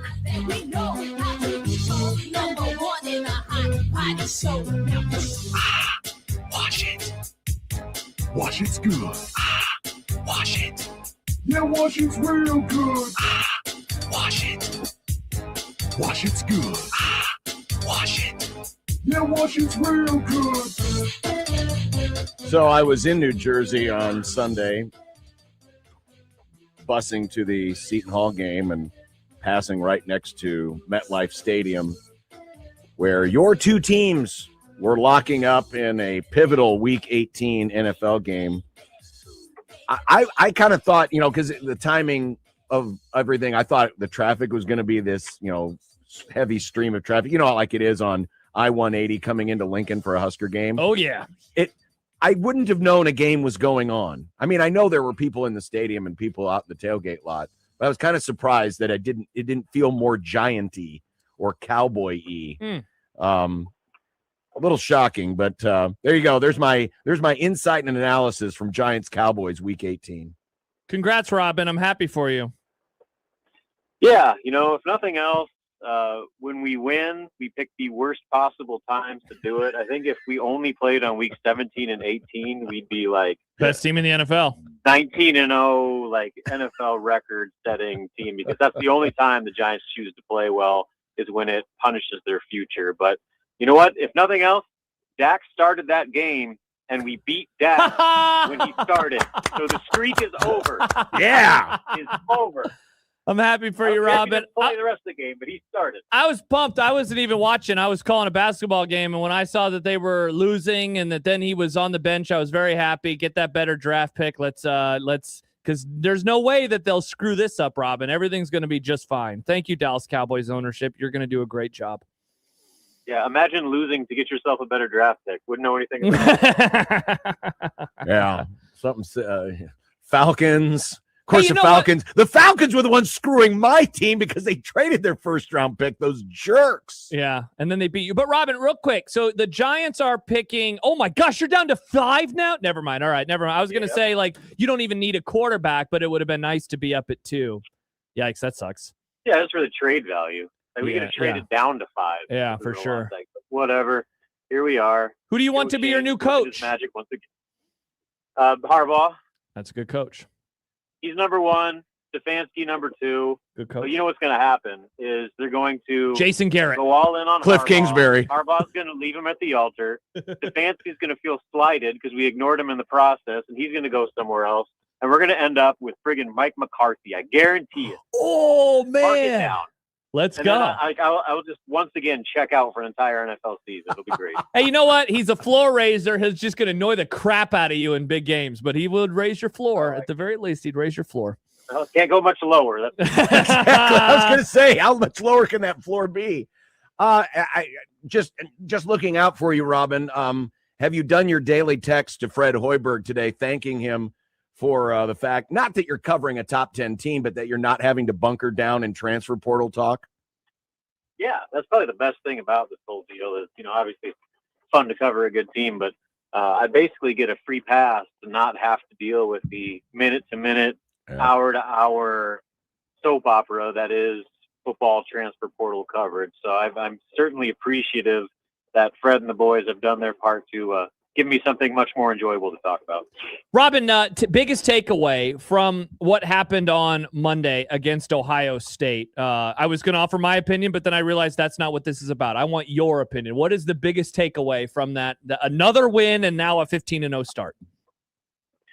I think just the fact that, one, they proved once again that they can win in a variety of ways. That was hardly their best offensive performance. They really didn't shoot it all that well. They made a lot of uncharacteristic, unforced errors, just some kind of sloppy, bad turnovers that they don't normally make. But when it mattered the most, one guy after another stepped up and made big play after big play. And that kind of goes back to the the maturity and experience of this team, and maybe to the greater point, along with the versatility of how they can win, is that they just don't flinch. Like, they faced quite a bit of varying adversity over the course of this season, and this was a unique one where you're down on the road. After Bruce Thornton hit that 3-pointer to put him up 3, that was the loudest the arena got, and it looked like things were starting to unravel on them, but they never flinched in that moment, and they were able to immediately respond with a big play and get the game back under control, go on a little bit of a run, and hold on from there. So I think that just kind of goes to you don't get to 15-0 by living and dying with every emotional up and down. And I think their ability to stay level, regardless of the circumstance, regardless of the situation, is probably as much of a factor as anything for why Nebraska is a top 10 team and 15-0 right now. I made the case 2 days ago that I thought the Ohio State win is their most impressive this season because of some of those factors that you just mentioned. This wasn't a team that was necessarily firing on all cylinders, but they made the plays in the right moments on the road, which is always difficult to do regardless of where it is. That, in my opinion, I know the Illinois win is better from a metric perspective. Michigan State, obviously better from a metric perspective. But when you go on the road and do this in times where we've seen this play out before, where, you've been leading the whole game, then the other team gets the lead and it's over. But that response that ended with the Frager and 1 after Ohio State took the lead, I thought was one of the most telling signs of how this team is different than any other Nebraska basketball team we've seen in recent vintage. Yeah, and then the fact that they did it, a couple days removed from such an emotional win against Michigan State, where the world is patting you on the back and giving you roses, and they could have easily just gotten fat and happy and said, all right, we're good, we can afford to lose this game, we're playing with house money right now, but they didn't, and they did so with tired legs. I mean, Rick Mass played maybe one of his worst games of the season from an offensive standpoint, just with his inconsistency as a shooter. A lot of his shots were short, and you could see the totality of playing 36 minutes, the season high 36 minutes against Michigan State with that quick turnaround going on the road. That played a factor. Sam Hoiberg himself told me after the game that he was kind of gasping for air at points during that game. So the fact that not only they were overcome all the things that they were doing to themselves and what Ohio State was doing to them, but just kind of the physical grind that they had to overcome as well. That speaks volumes to their mental toughness. That despite all of those circumstances and reasons, they could have been like, all right, you know what, the streak's over. It was fun while it lasted. But they didn't. They stared adversity in the face, and they responded with one big play after another in the most critical situations. The Jamarcus Lawrence ankle injury. What are you expecting? He spoke today. What's the prognosis, I guess, on that, whether it's Saturday against Indiana or beyond in terms of recovery? Yeah, I mean, I guess the good news is that he said so there was a play early against Ohio State where he said he fell on his back and twisted his ankle on the same play. And he said his ankle still wasn't 100% this afternoon, but the good news is that he played through it for the rest of that game against Ohio State, and didn't seem to limit his minutes whatsoever in that one. And then over the last few days, the best part about this is they actually have a couple days to recover. Unlike Ohio State, they get some time off. They took some off days and are going through some mental prep and really focusing on recovery and rest. So, it couldn't have happened from a timing standpoint at a much better time. But, we'll see. But I take solace in the fact that, he was able to gut through it in the moment against Ohio State. And with a few days now to recover and get that thing treated, I would expect he'll be good to go for Indiana. Robin Wash at HuskerOnline.com. Folks are mad. I've seen some folks mad that Indiana has the metrics on their side. The Barts, the Ken Palms, ESPN, they've all given Indiana a 70% chance or greater of winning on Saturday. Does that seem out of kilter from what you have seen so far, or is that just kind of consistent with what the analytics sites usually say about road games like this?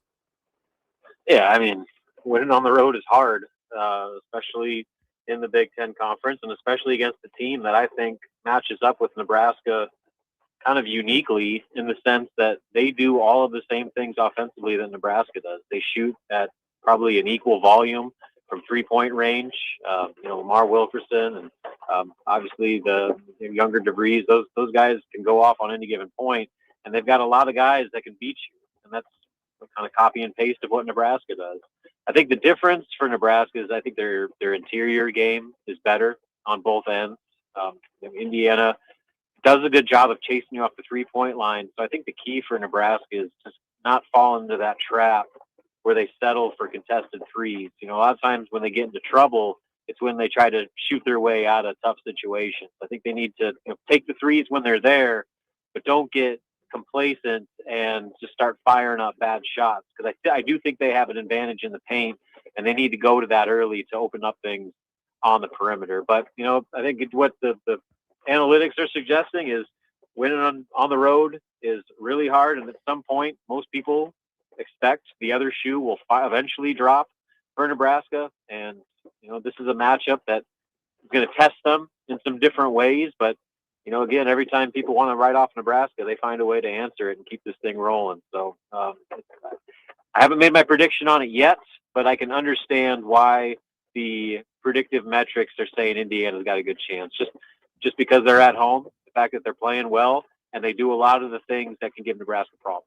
Robin, are you as curious as I am to see what happens beyond like another one of these kind of name teams, especially given that it's on the road against teams like Oregon, who I know that they've had success, but this is a lesser version of them. Basically, all these games when they're going to be bigger favorites in league play. Like after what happened in a lot of the bye games, even though they were winning all sorts of, name matchups in late November, early December, those bye games, sometimes they got off to really clunky starts. So I'm just wondering what that's going to look like in the Big Ten against, lesser competition.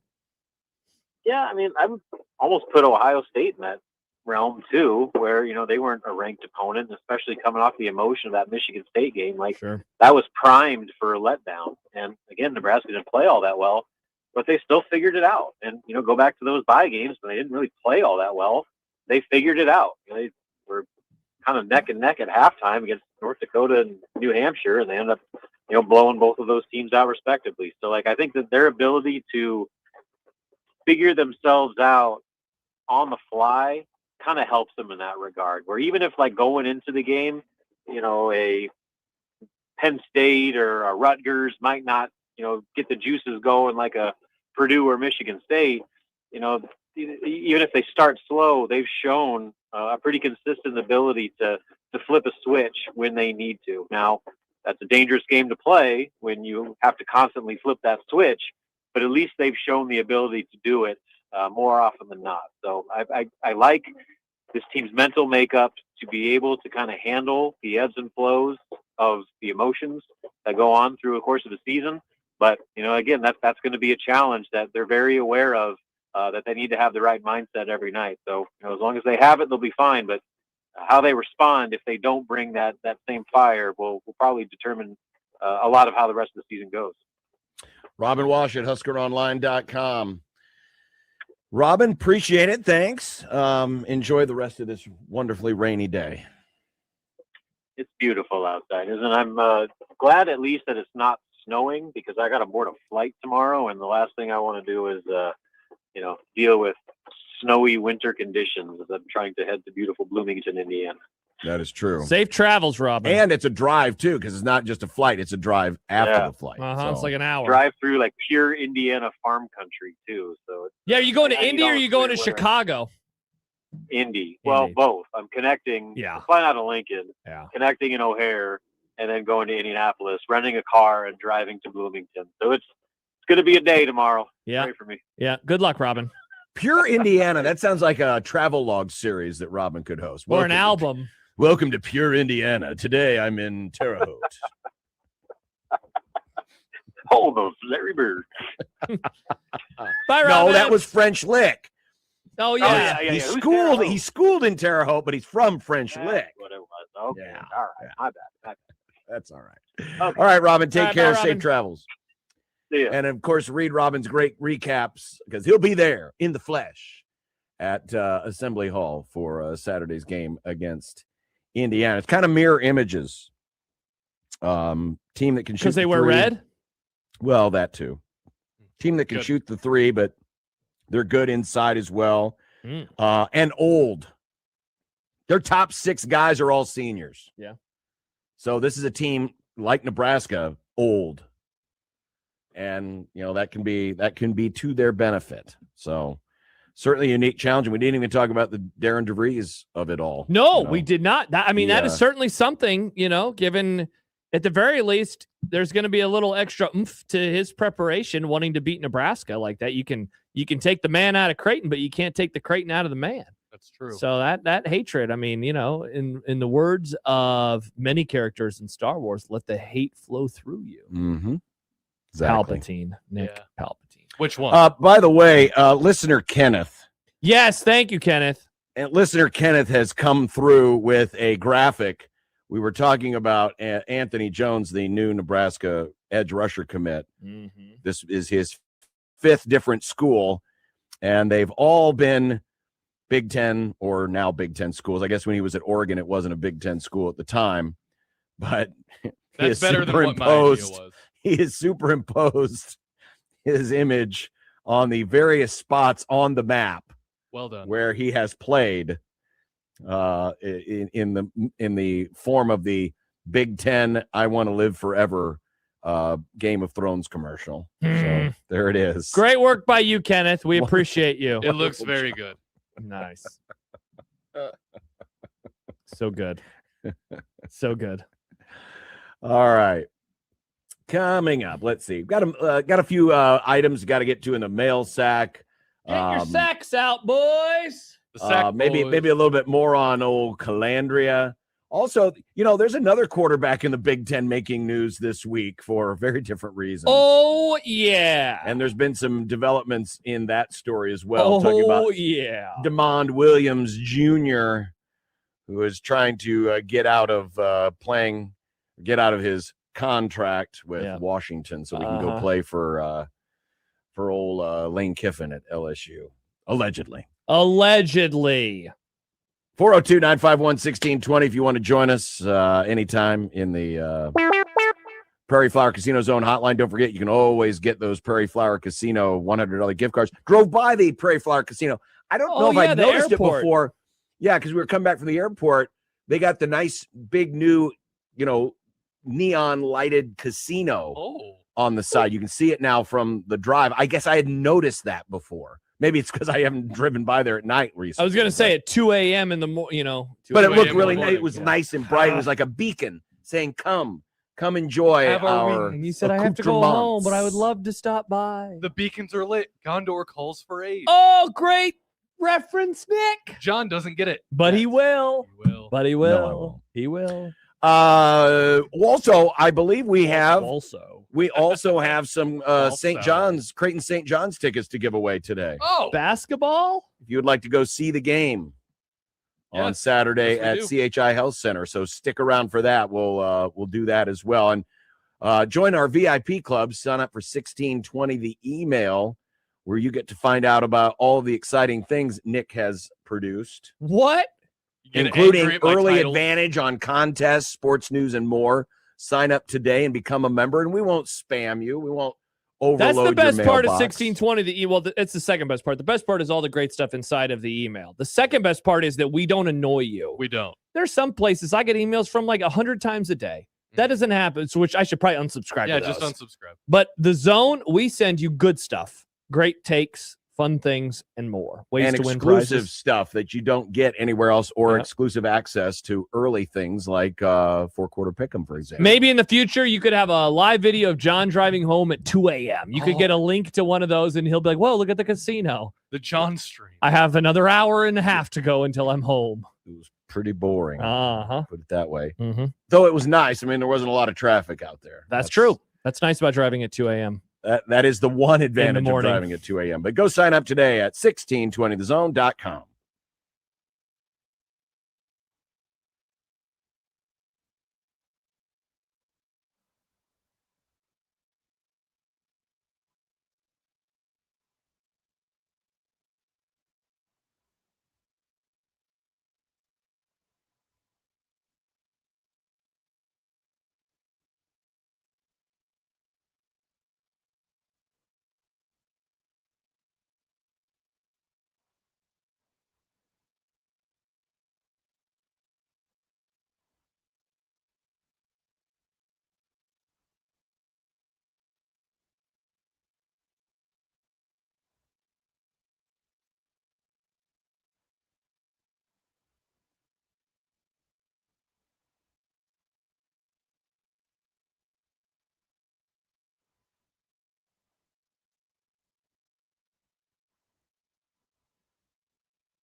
We got 1620 the analytics coming up on the first of two college football playoff semifinals because, as we know, Thursday night's a great night for football. Heck yes, it is. That's how the song goes.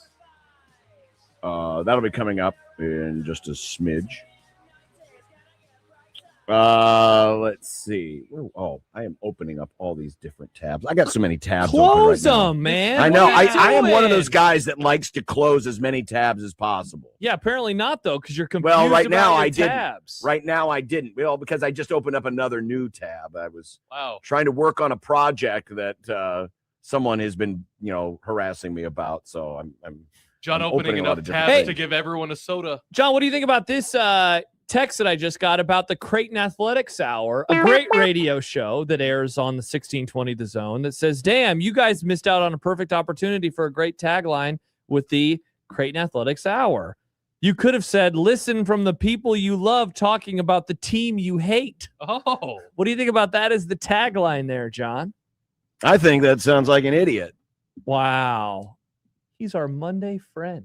I can't believe you would say that about him. Wow, Mitch Sherman? said No, that? not Mitch. The other guy. Jerry Kuth. Jerry Of Kuth. course. Mr. Kuth. Mr. Jerry Kuth. Well, speaking of old Jerry, Yeah, what did Jerry, he have to say? Jerry sent me an email. Jerry was doing his research. Oh, yeah, he said that. Was this the one with all of the numbers from Nebraska? Many numbers. When Tone. doesn't he do research? Seriously, all he does is prep.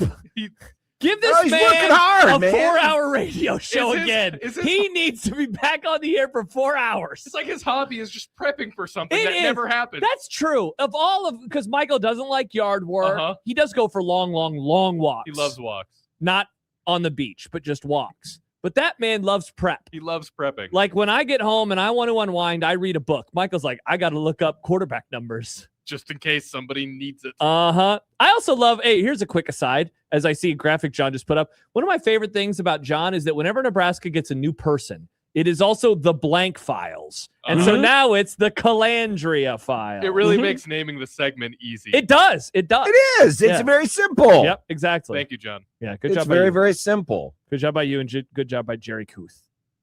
But now the stuff for those of you watching it on the stream, these are just the basic numbers, right? Yeah. Rushing Basic and passing counting numbers. stats. Basic counting stats. Not Michael's was too, but his was a little more narrowly. I'm sorry, Jerry Kuth's was a little more Michael, who's that? narrowly focused because it focused on the best defenses that he played. Yes.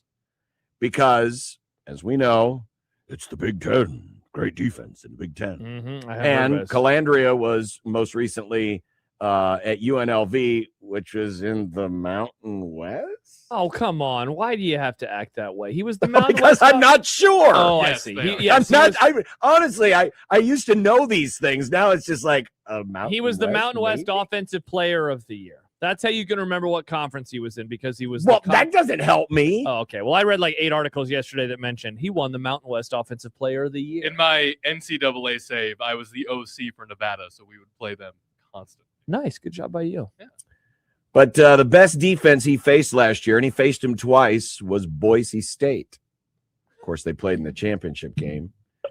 And had good rushing yards.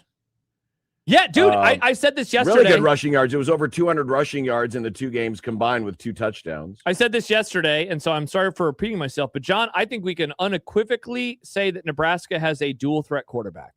They do not have a quarterback who can run. They have a dual threat quarterback. Look at the number of carries, 127. That's including almost 30 sacks, and he still averaged 5.1 yards a carry. I would love to see what his numbers would be if you would remove the sacks. I am not going to go line by line throughout each of his games. Maybe Jerry Kuth will, because if you take away the sacks, Well, he did because it's net. He had the net yards on here.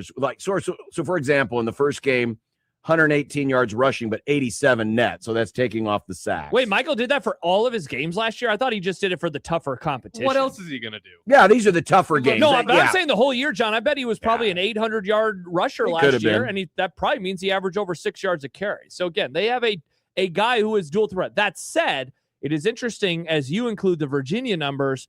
a whole lot worse when going up against power competition. It shows Right, because- across the board, touchdown, interception, and rushing stuff as well. So just to give you an example, so Calandria, Boise was the best defense, 51st overall. New Mexico 59th, Wyoming 63rd, Miami of Ohio 74th, Ohio 81st. Okay, They'll so be those are playing the tougher defenses top than what that. six? What did I name 5 or 6 teams? Sure.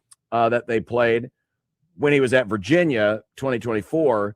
Played Notre Dame, who was second, SMU 14th, Clemson 27th, Boston College 37th, Louisville 43rd, Maryland 46th, Pitt 58th.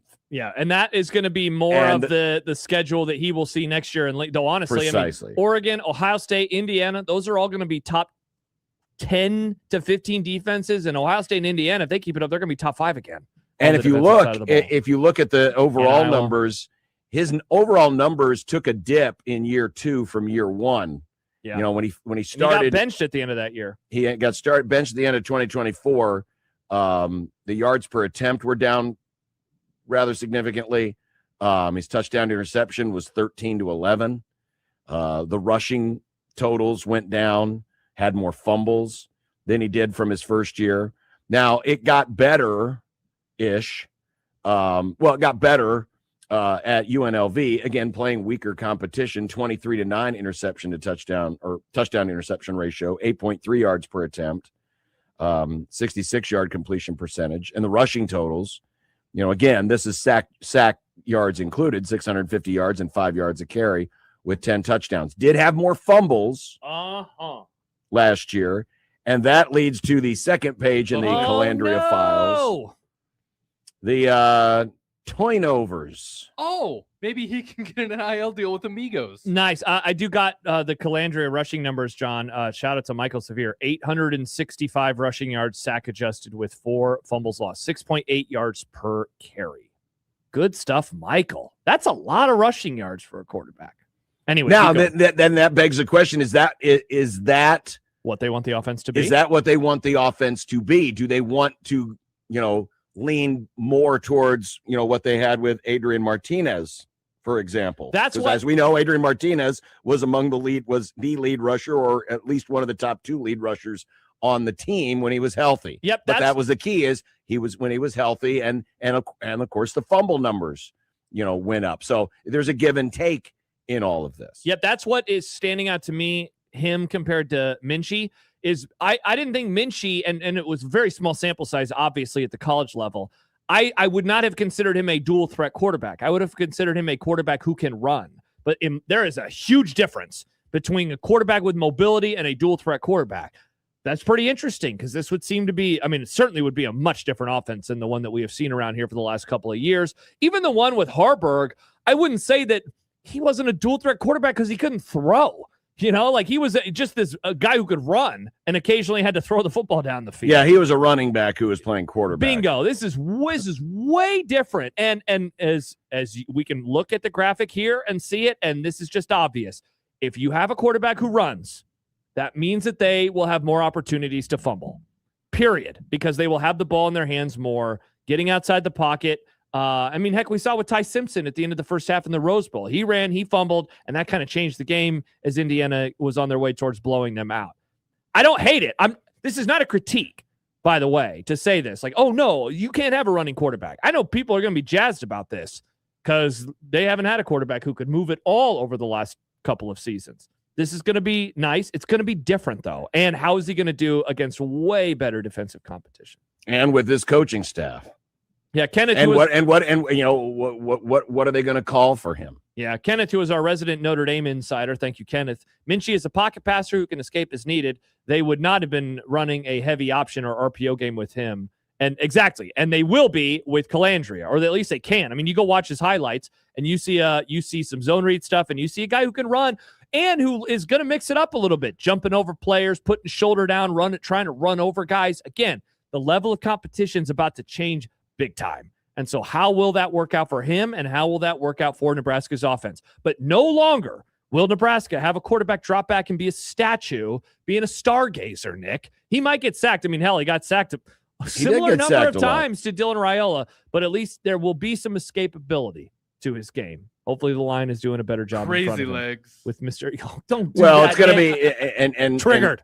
it's certainly something that Jeep Wade is used to, because that's what he coached the last couple of years at Georgia Tech Mm-hmm. when they had Haynes King. I mean, they had a guy who could run. Yep. And they did lean into that. So is this a sign that is what they're going to do? Which is interesting because, again, 24 hours before this commit, they Bingo. appeared to be going in a different direction. So, exactly. you know, it's a spot where, and maybe the portal just doesn't allow for this, or at least it doesn't allow for it at Nebraska. But typically you'd have an idea. This is what we want to be. This is what we're recruiting to. This feels more like find something that is somewhat compatible with what we do, but we have to mold things differently because of it. And so it's not so much recruiting to a system as it is now having to develop a system around a guy. Sure. Yeah. And I mean, you're going one way and then suddenly you're going the exact opposite way in a very short amount of time. Not the exact opposite. You're going in a much different direction. You are going in a different way. In a very short amount of time. Yeah. So, and again, with the hiring of Jeep Wade, maybe that lent to this in the first place, which would then beg the question, well, why wasn't this your number one target? Mm-hmm. Or someone closer to this, your number one target from the jump? Yeah. I don't know. How big of a concern are the turnovers to you? Like, you see those numbers, and I'm happy you included the Jeff Sims stuff in there. Jeff Sims, 6 years, Jerry Kuth. Jerry Kuth, 35 INTs, 27 fumbles. That's in 6 years of play. Calandria, 29 interceptions and 17 fumbles in 3 years of play. Now, Sims hasn't started all 6 of those years, which in a way makes his numbers all the worse. But I think it's a concern. I think that it's very much a concern. I think that there will be some excitable plays where you're like, oh, man, look at him finally. What was one of the critiques, John, of Dylan Raiola? He seemed turnover averse to the point where he wouldn't throw the ball out of bounds because he didn't want his completion percentage to go down. I imagine that there are going to be some throws Calandria has where people are like, hell yeah, look at him taking some risks. And then they're going to be driving down with an opportunity to beat Illinois, and he's going to throw a backbreaking interception, and people are going to be like, why didn't you just hold on to the ball or throw it out of bounds? So I'm on the lookout for those types of things when we get to next fall. The countdown is on. To college. All you have to do is look at the fumbles statistic. Yeah. And of the top 50 players in college football in terms of raw fumbles, just fumbles, not fumbles lost, raw fumbles. Yeah. All but 2 are quarterbacks, which includes Calandria, who is tied for 4th in the country with the most fumbles with 8. That's pretty interesting.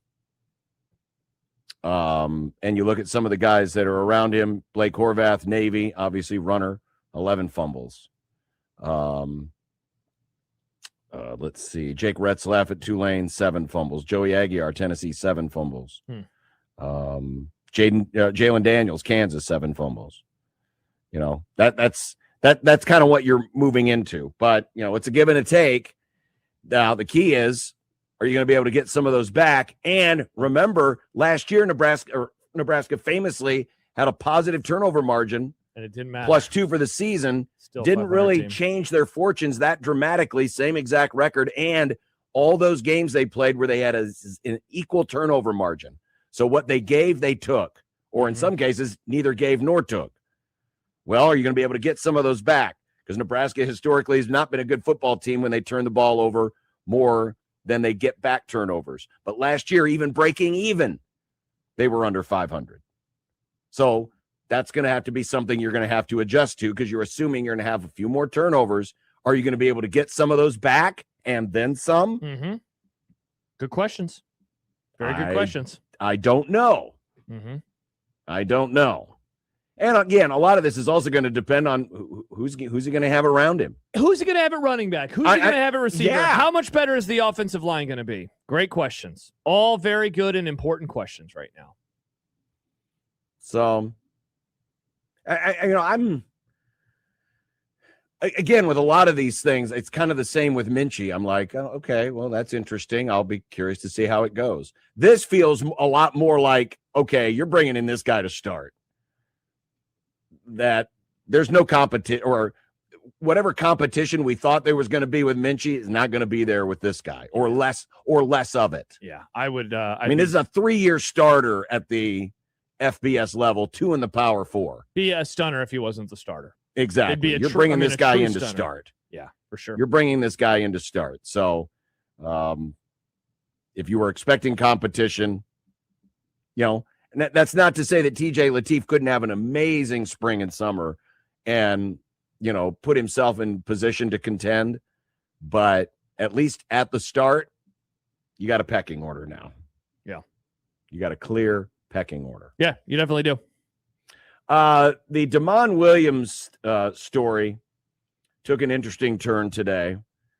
His agent, now, if you're not familiar, Damon Williams recently signed a reported $4 million deal to stay at Washington, and then decided that was last Friday, correct? He did this as the then Coral decided to decommit and intend, at least by reports, go to LSU.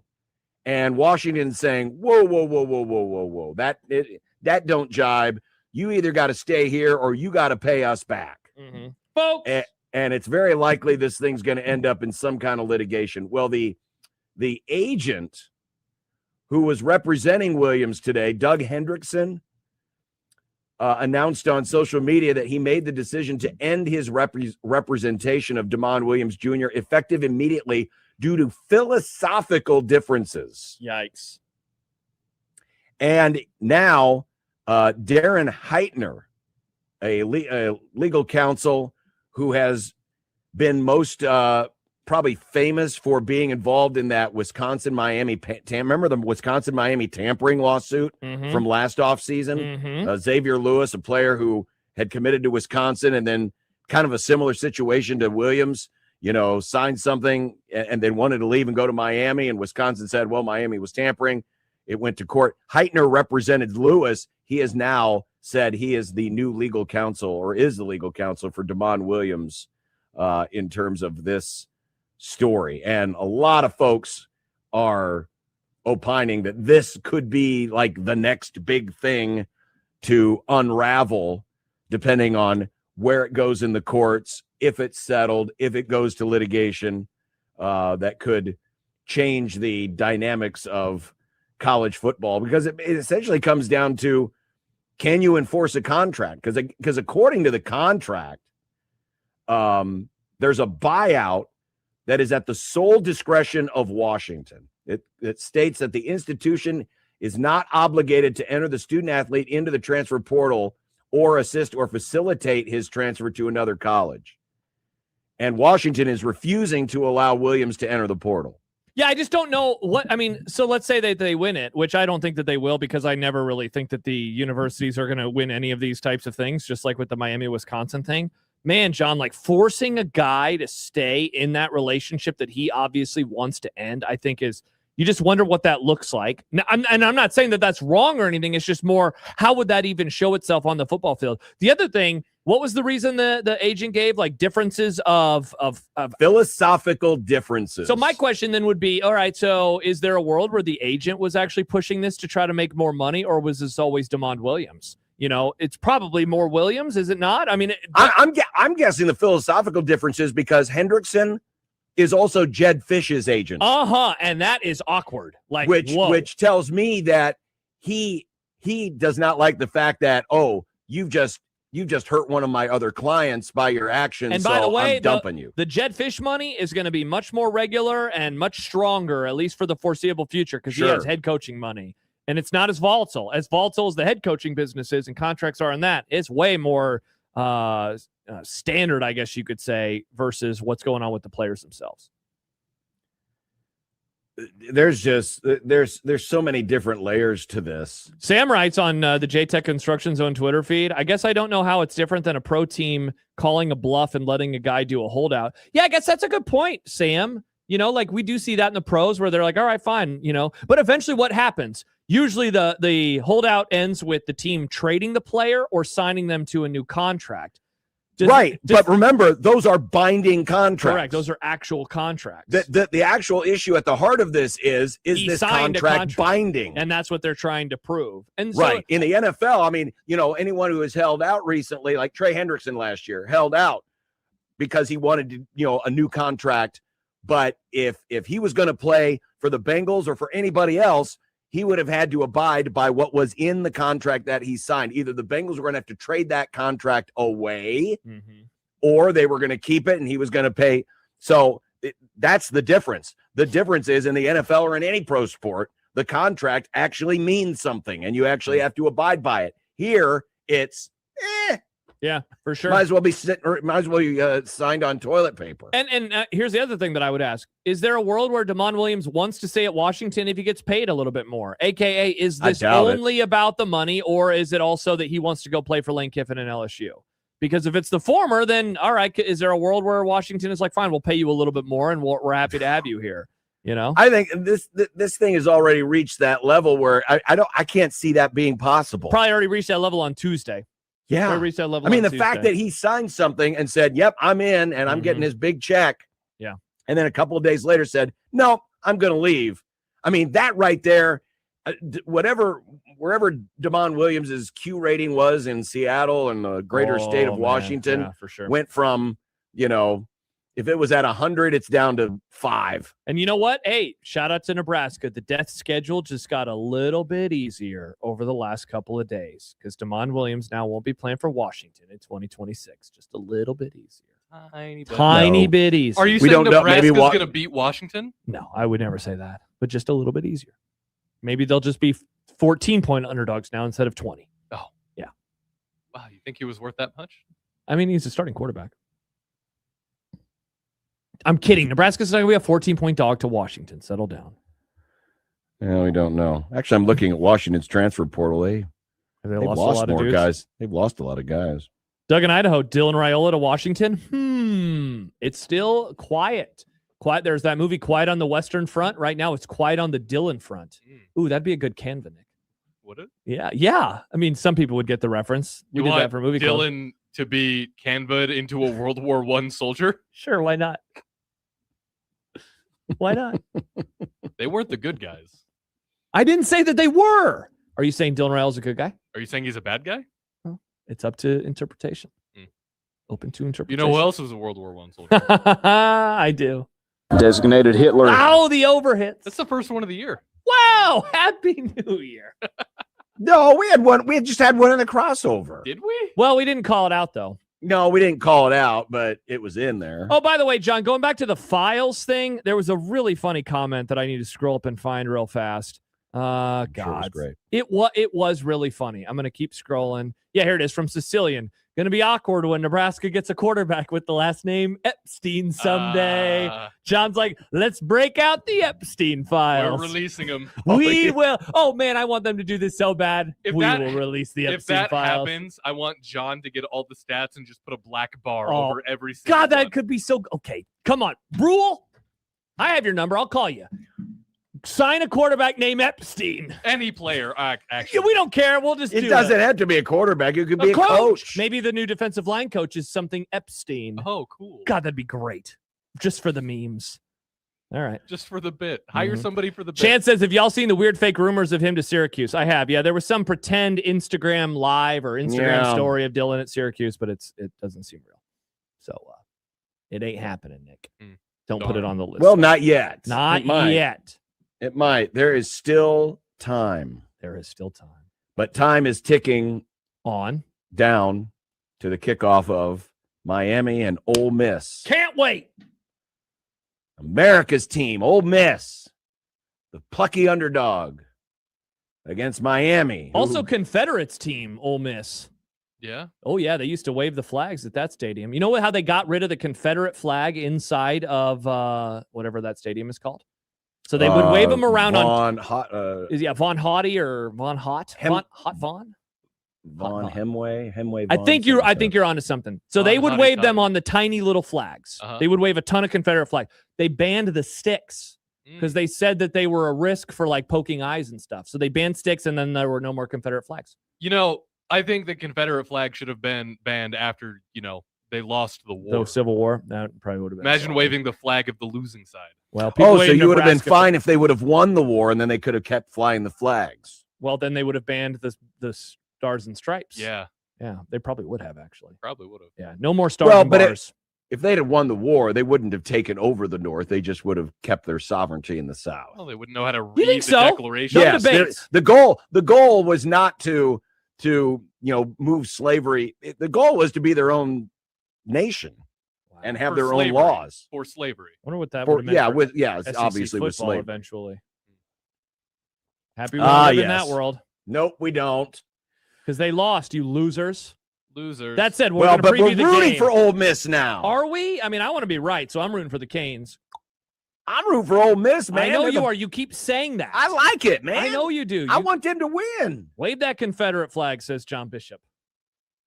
Well, you're rooting for Miami, a team that stole Nebraska's hearts in 1984. I was negative 4 years old. I have no thoughts. Oh yeah, if it didn't happen before in my lifetime, it doesn't matter. I mean, why should Josh care if it happened before he was born? I mean, yeah, it doesn't affect. I mean, it does affect me. We talk about the '84 Orange Bowl all the time.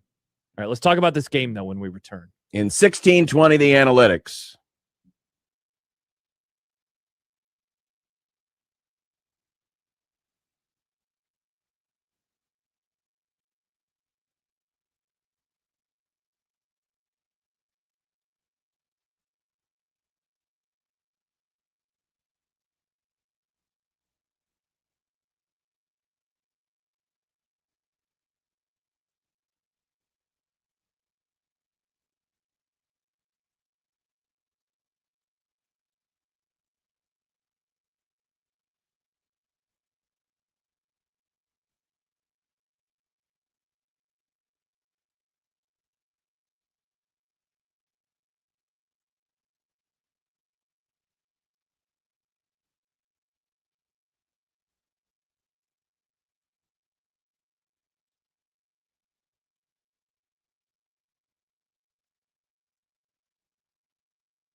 was folding my T-shirts. I was wondering what you were doing. Oh, yeah, the laundry was done earlier.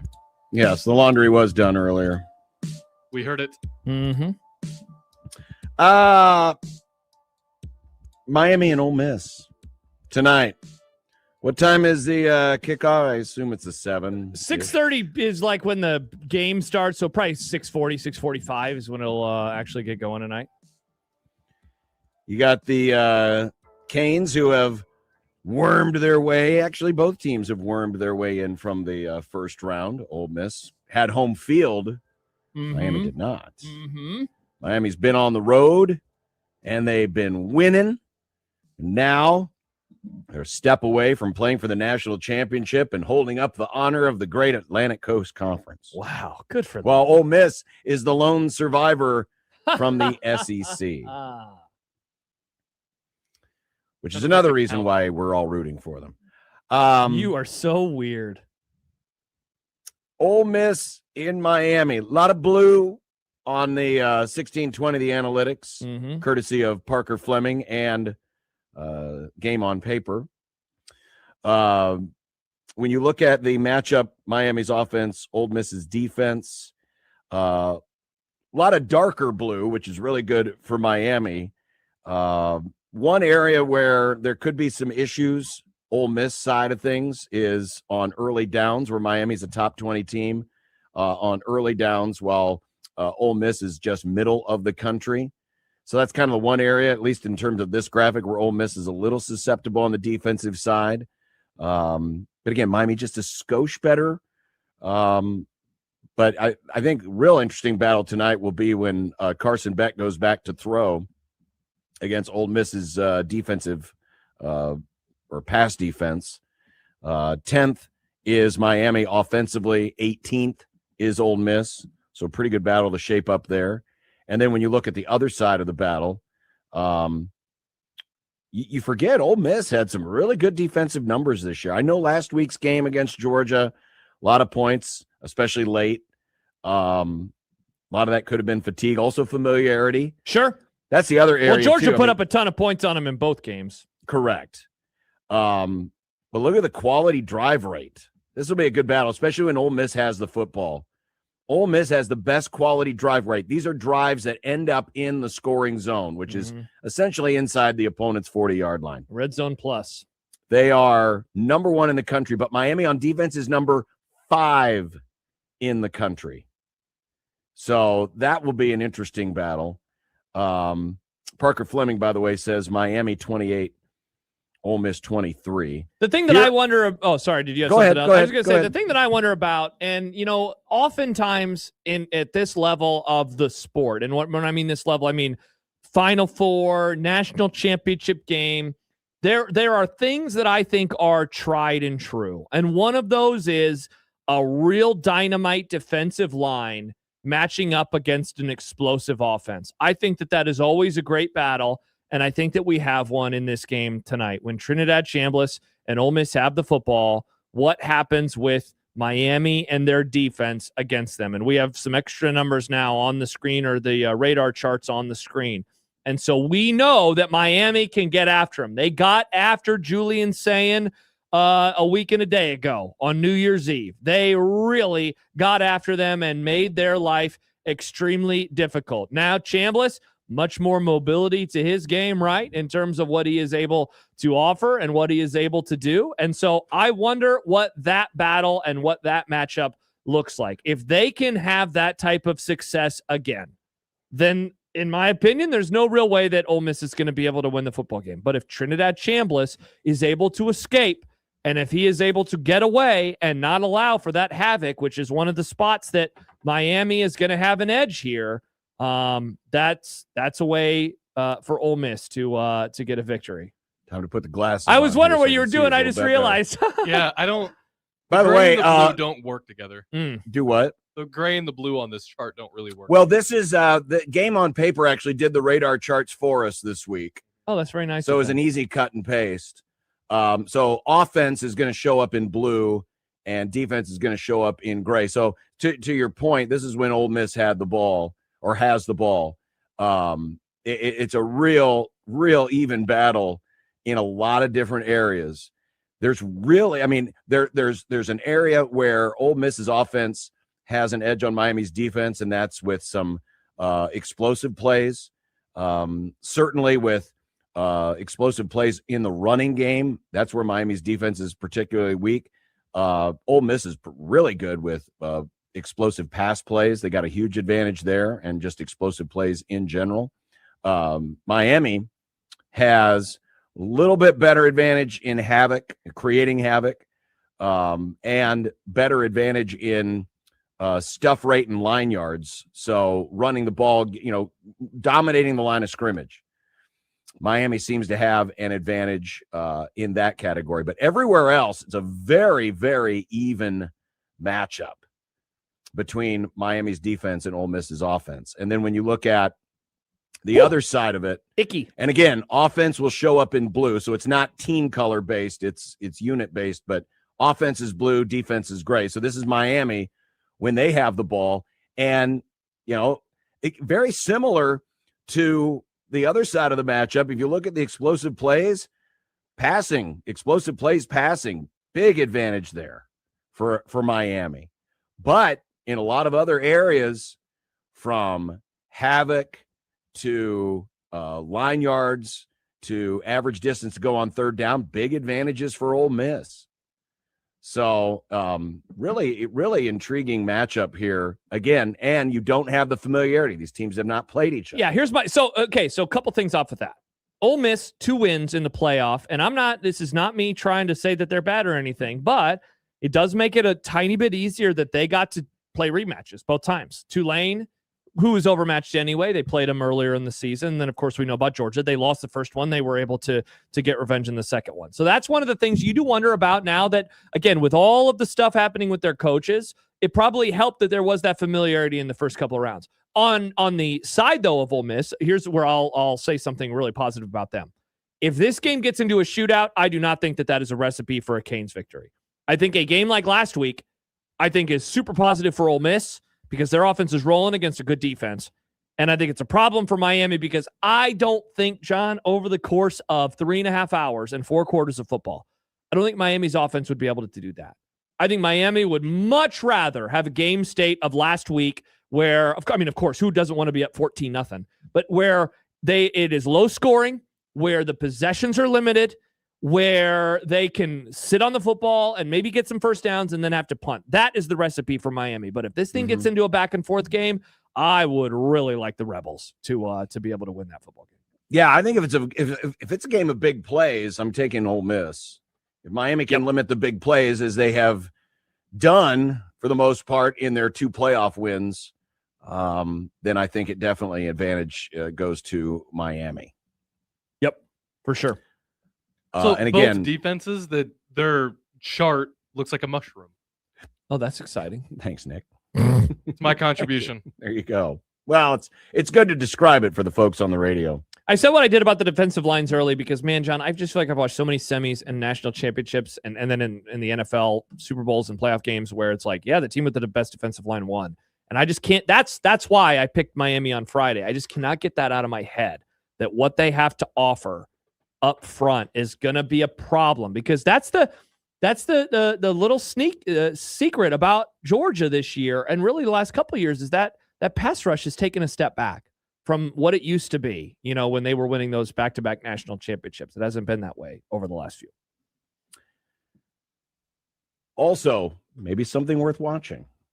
What's that? The number of 5 stars playing in the playoffs. Oregon has the most 5 stars on their roster. Miami, the second most. Ole Miss only has 1 5-star, and Indiana has none. Pretty crazy. It is, isn't it? This could be a real opportunity, John, for the blue chip ratio to be something that we use and we look at, but we don't take as the gospel anymore. It's certainly with Indiana. If Indiana wins the whole damn thing, like they don't have the rosters, that the other teams in the past did. No, they do not. Coming up next, we're going to not only the super hot take market, but we're going to walk next door to the I Don't Care store. Oh, perfect. It's a combo this week, I Don't Care and super hot take market. on 1620 The Zone. But first, Josh and John here for Underdog Fantasy, and we're talking about the National Football League. The playoffs are about to start. We are just a couple of days away, and there are so many things that you can do on them, John. And, of course, you can do it right now in the state of Nebraska. Find a player you like. Find a player you dislike. Go higher or lower on stats like touchdowns, receiving yards, receptions, rushing yards, fantasy points, and more. Plus, if you get them right, you could win up to 5,000 times your cash. Incredibly easy to use. We are huge fans. The app, the website, great to work around. And don't forget about this. For Wildcard Weekend, Underdog is adding a gimme pick on a quarterback of your choice from any of the Wildcard games to get you started. So it's like a free win early on, but get there now and get signed up today. Download the Underdog app. Use our promo code 1620 The Zone and score $75 in bonus entries when you play your first $5. That's promo code 1620 The Zone. With Underdog, make picks, win money. Must be 19 plus and present in Nebraska. Terms apply. See assets.underdogfantasy.com for details. Concerned with your play, call 1-800-GAMBLER. Visit ncpgambling.org.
All right, the super hot take market is being joined by I Don't Care. So it's your choice if you want to go with something from the market or something from I Don't Care or a little something from both. I will go. So I wrote down 2 takes earlier this week. One of them is already wrong, so we just make fun of me for that. That's my hot take that I believe. I wrote the perception of Nebraska missing on a quarterback will reverberate all offseason long, and yet they've already landed another dude, and I think people are more excited. Again, that's fandom, right? You're going to be more excited about the shiny new toy than you were the old one anyway, especially when you get spurned. But yikes, that one's aged terribly. I will say this one, though. Hot take I could be talked into, and I kind of believe it. It's actually good that Will Compton is Rule's mouthpiece. I liked that we got an inside look at what he was thinking, even if I think that the whole thing was a little ridiculous. There is a part that, like, I'm annoyed by the situation, but it's also like, all right, well, at least we get to hear how the coach is actually thinking in these moments in time. And, again, that at least to me, and I think to you, John, I'll speak for you for a moment, that it's so incredibly obvious where this stuff is coming from. So, you know, it's nice to get an inside look, even if it comes through a certain filter, if you will. Listen, for those of us who engage in the chatosphere, the chit chat of it all, nice. It's wonderful. For the program, I don't think it's good at all. That's a good take. Because I think I think a little bit too much tea can get spilled, and then it comes off as, the fact that folks vacillated from 24 hours earlier, decrying Kenny Minchie and all the ills and the terrible things that have happened, and then treating Calandria like, Nebraska just recruited a 5-star was, the needle moves so quickly. And it's not just a Nebraska thing, so I'm not picking on Nebraska here, but it's everywhere, and it's a little bit silly and hyperbolic, which is why I push back on a lot of the excitement of the transfer portal, unless it's a proven winner, like a proven winner, like if Trinidad Chambliss was coming to Nebraska. Oh, what? I'd be like, wow, sports flash. That's pretty cool, but he's not. At least not that we know of. Hot take. The Matthew Stafford, whoever the other guy is, MVP debate. It's stupid. Who cares? Is not the one to be having. The one to be having is the one, and again, this is an NFL thing where you can have an MVP, but you can also have an offensive player of the year who is not one of the two guys who are expected to be the MVP. Correct. But the NFL Offensive Player of the Year has apparently come down to 2 players as well. McCaffrey? One is Jackson Smith-Njigba. Okay. And the other is Puka Nacua. It's not Christian McCaffrey? Well, here's the debate, right? So JSN right now has minus 7,000 odds. Holy crap. To win Offensive Player of the Year. Pretty good player. With Puka Nacua at plus 1,900. But look at these numbers. Don't care. Why is Jackson Smith-Njigba such a overwhelming favorite when Puka has as good, if not better, numbers in some areas? JSN only led the NFL in one area, receiving yards. Puka led the NFL in receptions, first downs, receptions per game, yards per game, success rate, and had Pro Football Focus's receiving grade. Now, I'm not here to make the argument that Puka should be the offensive player. I'm just saying, why are the odds? Why is it such an overwhelming favorite for Jackson Smith-Njigba when his numbers are equal, if not worse, than Puka Nacua? What is going on here? Did they only allow the stupid 12s to vote? Maybe they did. Ooh, that's we all know that they're all wet anyway. Because they're all living in depressed Seattle.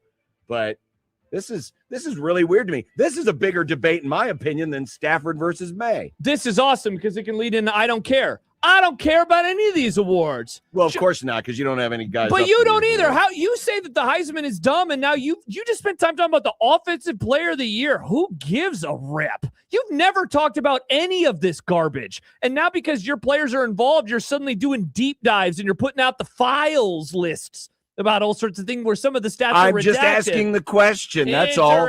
I'm just saying for the hot take debaters, this is a better hot take debate than Stafford versus May. How about this? I heard this on a podcast earlier today. Instead of Stafford versus May, shouldn't it be Stafford versus Trevor Lawrence. Oh. Trevor Lawrence is doing a really good job this year. Now, he didn't finish with the 2 seed, but the Jaguars and that's finished with the another 3 thing. Who seed. cares what seed they finished with? All these teams are so damn close to each other anyway. John said, "Who cares?" Oh, I don't Drake May care. was number 2 seed. Stafford was only the 5th. Play it, Nick. I don't Again, if you're care. a stupid Patriots fan or Bill Simmons or both, maybe you look at things so simplistically, but they're all the damn same. The records are basically the same. Do you have an I don't care?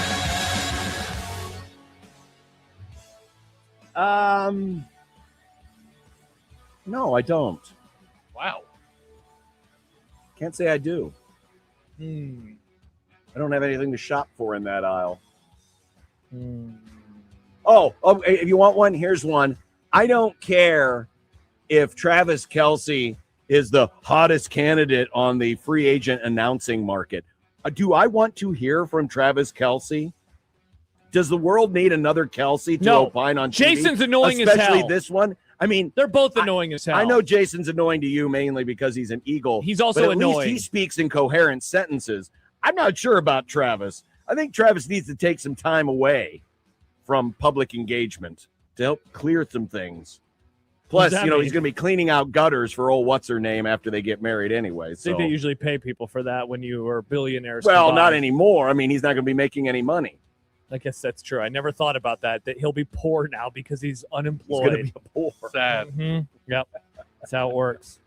Yeah. I don't care. I don't care. I don't care about the Kelseys. I don't care. Don't care about Taylor Swift. I don't care about any of that stuff. Yeah, I don't want to see them on my TV. They're probably really good on their podcast because that's an entirely different medium. Yeah, people like their podcast. I wouldn't be good on an NFL pregame show. I look like a dork. Well, Yeah. you do look like a dork. That's why I said, I know my strengths and weaknesses. All right. Yeah. Nick, do you have anything? No, none that I can meet in good faith. I was going to say I don't care that Mike McDaniel got fired because ultimately I think it'll be better for the Dolphins, yada, yada. But I do care. I liked him. I know you did. I was going to say. liked him a lot. Yeah. It's like when John was like, I don't care about the Oscars, even though he watched them for 4 hours. Yeah. I did not watch the Oscars for 4 hours. Definitely not because you don't care. Why? What would give you the impression I watched the Oscars for 4 hours? Because we talk about them like every year. You're always like, the No, we Oscars. Who cares? don't. And then you're like, hey, Ken, We who's going to win barely the Oscar? mention them. Hey, Ken, who's going to win the Your Oscar? very first. Well, I I don't care asked was Ken the because Oscar. Ken's of movies, and he's an expert on these things. That's about the extent of my. You're a Oscars Cubs fan. I don't conversation. ask you about the Cubs every day because Yeah. I don't care. But I actually don't care. Meanwhile, you actually care. Hmm. There was an Oscars question in content a few weeks ago that we never got to. You think I put that in there? No. You want to know who put it in there? John did. John, you love the Oscars. You're No, a big I do fan not. of the Oscars. Oh, okay. Your estimation of me is just weird. You're so off. You know what? I That's think Oh, you're you're a not gonna great. like I think you're a this. great And then I like friend it. and Oh, you're not co-host. gonna Is like my this. You're estimation like of you off? I think you're a good person to work with. Wow, tough look for you. You know what this argument You're a you two are liar, having too. now You're a good reminds me liar. of? What's that? Paige is convinced that I hate strawberries, right? And Why I do you Oh, hate like Tom strawberries? Brady. I tell her I don't hate strawberries. It's just not my first choice in fruit. There's other fruits that I would pick before strawberries. Name the fruits. Blueberries. Wow, over strawberries? Yes. That's a terrible take. I love blueberries. What else? Orange? Just one? Sure. I don't remember the last time I ate an orange. I don't either, actually. See, because strawberries are better. I haven't eaten strawberries way longer than I haven't eaten. So why orange. does she think you hate them? Because I always like, I don't like strawberry Pop-Tarts. I don't like strawberry flavored things. But what about actual strawberries? Again, Okay. it's not my Baymon first writes, choice. I bet John would care if Puka Nakua was up for an Oscar. Absolutely he would. He'd be tuned in like he always would be. is. Like he always is, but would he have even more You are opinions? a weird person. I'm just glad we're cowboy free for the next several months. Anyway, I think I might hate strawberries, but I haven't admitted it to myself yet. And I think John likes the Oscars, and he hasn't admitted it. So to wait, you himself do hate strawberries. So Paige is right. yet. Maybe. Interesting. Let's bring in strawberries tomorrow and eat them together.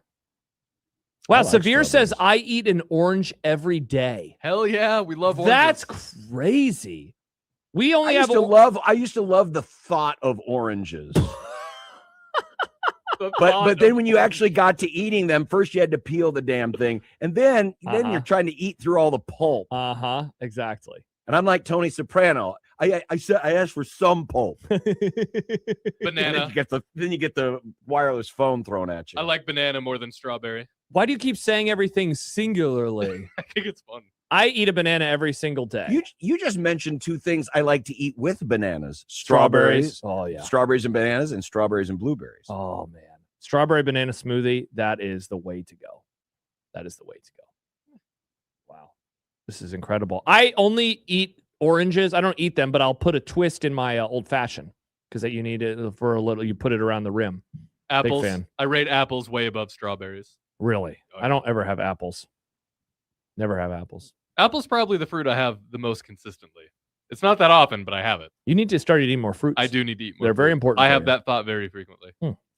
Well, coming up next, we're going to, at least for those of you on the radio, enjoy the Blother song. Ooh, the new one, Nick, or the old one still? New one's ready. Let's go. Wait, what? Yeah. We made You a already new made one. a new one? Yeah, we did. We all made it together. Did, John. Yeah, you didn't hear it? Well, it wasn't a new one. It was just singing the old one. That's the new one. Oh, I thought we were going to do this live. No, well, we did. We did it live on We the did. radio, which is what made it funnier. I can't wait to hear Oh. how weird this sounds. It's previously recorded at a different time. Yeah, but I wanted the radio folks to get the true experience. Oh well, Yep. I guess you're all getting blown through together Nice. Let's blow. on 1620 The Zone.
blow. Through. It would be nice to have a blow. Through. It would be nice to have a blow. Through. It would be nice to have a blow. Through. From your mom.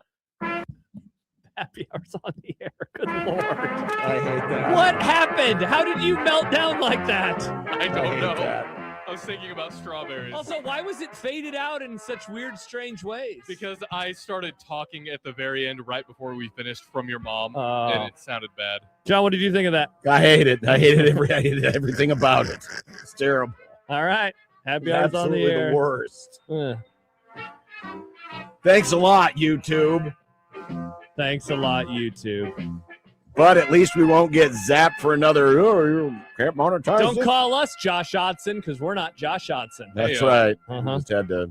Guess we'll have to record a new one, Nick, with all of us in the studio. Yeah, we should probably just re-record that. All right, fine. It's a good concept of a plan. Or maybe just continue to play the old Yeah, just one, do it like but you've always not been on doing. the YouTube. Yeah, just do that. And then there's that extra, 25 seconds of awkward silence. The sound of silence, as Simon and Garfunkel would say. Oh, are we going to get zapped for that? No, you're if allowed we go to say silent for 20 seconds, is YouTube going to say, "Sorry, that's copywritten by Simon and Garfunkel, 1967"? Don't be a weirdo, John. By the way, congrats to the Diamondbacks. They just won the 2001 World Series. Wait, what? Oh. Remember, we were watching Game 7. I wasn't paying attention as much as I should have been, but that's because I was focused on the radio show. Shout out to me. Focusing on my pals, John and Nick, and the great happy hour that we have. We never dipped into the sack. I'm worried that we're not going to have time for that today. Are we? Why getting to it can't now? we? Why can't Well, we? because we still have content and Todd Furman at the bottom of the hour, so we're running out of time. Let's. By the way, real quick reminder: you can still go vote in our Phase 1 poll. It's going to be closing in. Oh my God! In 36 minutes. I didn't realize you had it closing that early. Well, I put it up a week ago. So. Oh, I thought it was closing Friday. Okay, well you got 36 minutes. Go vote now. Go vote. In fact, I'm gonna hit the quote tweet and say, "Go vote. Vote now." You can hear John typing. Yeah, it is kind of. It's very loud when you type. We know when you're typing. I need to put some foam or something on the bottom of this. There you go. Not a bad idea. Get a pool noodle. I don't know if that would work. You think that would work? I have no idea. Or maybe you put your microphone on a boom or something. So then it is on a boom. Is it really? Look at this thing. Holy the size of this boom. Wow. It's a big ass boom. That is big. It's a big boom. It's a big heavy boom. This thing's got a lot of weight to it. Oh wait, no, but see that's the thing. I meant it's sitting. That part is sit. Can you put that on the floor? Yes, and then I would have to be on the floor. No, but isn't the part that your microphone is on really big? You can put that on the floor and lift it straight up. No, you can't. It is not. No, ask it is not a man that how long. big his mic boom Mine is my mic at home is connected on my desk, but like a clamp, and so thus the typing isn't as loud as John's because of again the weight. I wouldn't call that a boom. I would call that a weight. This is stand. It's a stand. The boom is that this part. Yes, but the stand. I'm talking about the stand, It's John. The rod part that holds. I was talking about the stand part that's on the desk. The stand is big and thick that's and metal. the issue. Oh my That's God. why you can hear it go typity type type type. Yes, that's the problem. So are we getting to some sack? Are we opening up our mail sacks? Sack time. Sack time. I had my mail sack open up a year ago. Your rich doctor was bragging Yeah, about doing I went to the Super Well, of course he was Bowl. bragging about it. He had to do microsurgery. It was amazing. No, he's like, I've never seen anything this big in my entire life. He was talking about his bank account. Probably. Thanks a lot, Doc. Thanks a lot, Doc. I could go to the Super Bowl because of things I'm doing right now to you. All right, tell me what's in your sack, please. We're going there. A lot of people, Nothing. John, are open. Well, I mean, there's still stuff in there, Nick. No, it's We all just tied things some cut. things up there. There's a little knot in there. Like what we used to do to cattle. Yeah. Couple emails, John, that I wanted to get to. One is from Caleb, who writes, Josh and John, I just want to vent a little about the transfer portal. First, I'm not mad at Minchie for going to Kentucky. He did not sign anything. I am mad that the NCAA is too scared to put any regulations on anything. The whole transfer portal sounds good on paper, but it being practiced terribly, in my opinion. The transfer portal just makes me lose interest in the sport because it is so tiring knowing, well, this player is good. Too bad we will not see him next year on the same team. Do I have any solutions? Nope. I just want someone to finally say enough and start putting rules together so players have to show at least a little commitment. This, John, I thought was a great email because it was the first marker of the offseason. I am preparing myself mentally at this moment now to hear from many listeners, and if they feel this way, that's fine, that they are sick of the sport and they don't want to watch it as much and they're losing interest, even though we all know in September we'll all be back watching college football again. That said, yes, this sucks. This is terrible. I mean, literally, the Damon Williams stuff is garbage. It's Kenny Minchey. It is absolutely Kenny ridiculous. Minchey, And anybody who wants to go off about, well, coaches show no loyalty.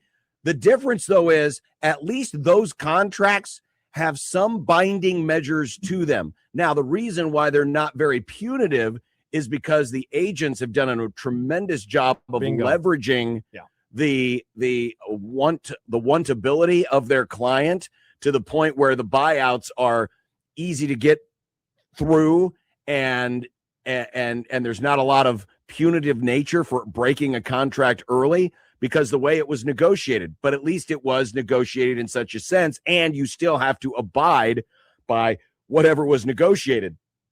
There is nothing of that sort in any of these cases. No. People are committing, they're signing, and then they're deciding, nope, I didn't really sign that, or what I signed really wasn't legal anyway. And that's where the problem lies right now. I don't care about Kenny Minchey committing and decommitting. That's been happening since the beginning of time. Yeah, not a big deal. Damon Williams deal. Literally signed a week ago. Now, how do we make these contracts more binding? I mean, it's a great question, right? Like, I don't understand how this is possible. You know, how you can agree and you can put your name on paper and you can whatever happens. Do they, I mean, John, not to go back into scholarship contract land, but do we need to have some sort of a Damon Williams agreed to a new contract? Should he then have to sign a new letter of intent? You know, like, I don't know. Once that happens, again, commitment different. But once the signing happens, I just don't understand how this is even possible right now. So that's the thing that you got to get fixed. Well, again, it goes back to collective bargaining. Sure. The reason why an NFL player contract is the way it is and is binding, and you do have to abide by it, is that there is a legally, bargained rule structure that is in place. There's none of that of the sort. The thing that would fix all of this overnight, instantly, and make these things binding would be that. Beyond that, we're stuck in a spot right now. In the beginning of his letter talks about, frustrated with the NCAA's inability to enforce these things. It's not that they don't have rules. It's just they don't have the wherewithal or quite frankly, the fortitude to follow through, because it has been a losing battle. They have lost at every turn. They are losing lawsuits all the time. And so now, and the reason we got to this mess in the first place with NIL and the portal, and we went from 0 to 100, was because the NCAA eventually just threw their arms up and said, we either do this or we're going to get taken to court and we're going to spend a lot of money and we're going to lose a lawsuit. Mm-hmm. Yeah. And that's why there's nothing out there. This College Sports Commission. Remember those words? We said that all the time last year. Wow. I mean, programs haven't even signed, their intent to follow through on it. There's still a lot of schools that haven't signed on to this. We want guardrails, but not really. We're happy to continue to play in this world. Like, that's how they continue to operate. It's hilarious that is what they're doing.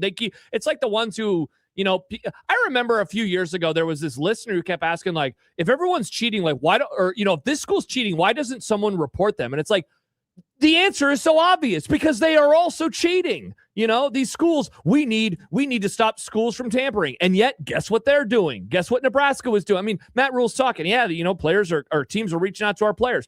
What do you think Nebraska was doing? They wouldn't be doing their due diligence if they weren't doing that stuff behind the scenes. And so if everyone's doing it, in the end, you don't really even have those rules in the first place. Michael writes in on Twitter to this conversation. This isn't a SAC comment, but he says, do most fans/listeners know the NCAA really can't put limits on the portal because they kept getting sued by players, schools, and states, and losing. It's not like they didn't want rules. Granted, they did a terrible job beforehand. They did indeed do a terrible job beforehand. Like, John, the fact, and you and I never opined about this because it all happened over Christmas break, but this ridiculous crap that college basketball programs are kicking the tires on former NBA players was just baffling to me. That like, I don't understand how that is even possible. I don't you know? And like, for now at least, it's not going down. But that was a really weird story for a couple of days. You know, remember back in the old days, it was if you signed with an agent, you are done. You cannot play college sports. And now it's apparently, he was in the NBA on the Lakers, but now he's coming to North Carolina. That doesn't make any sense.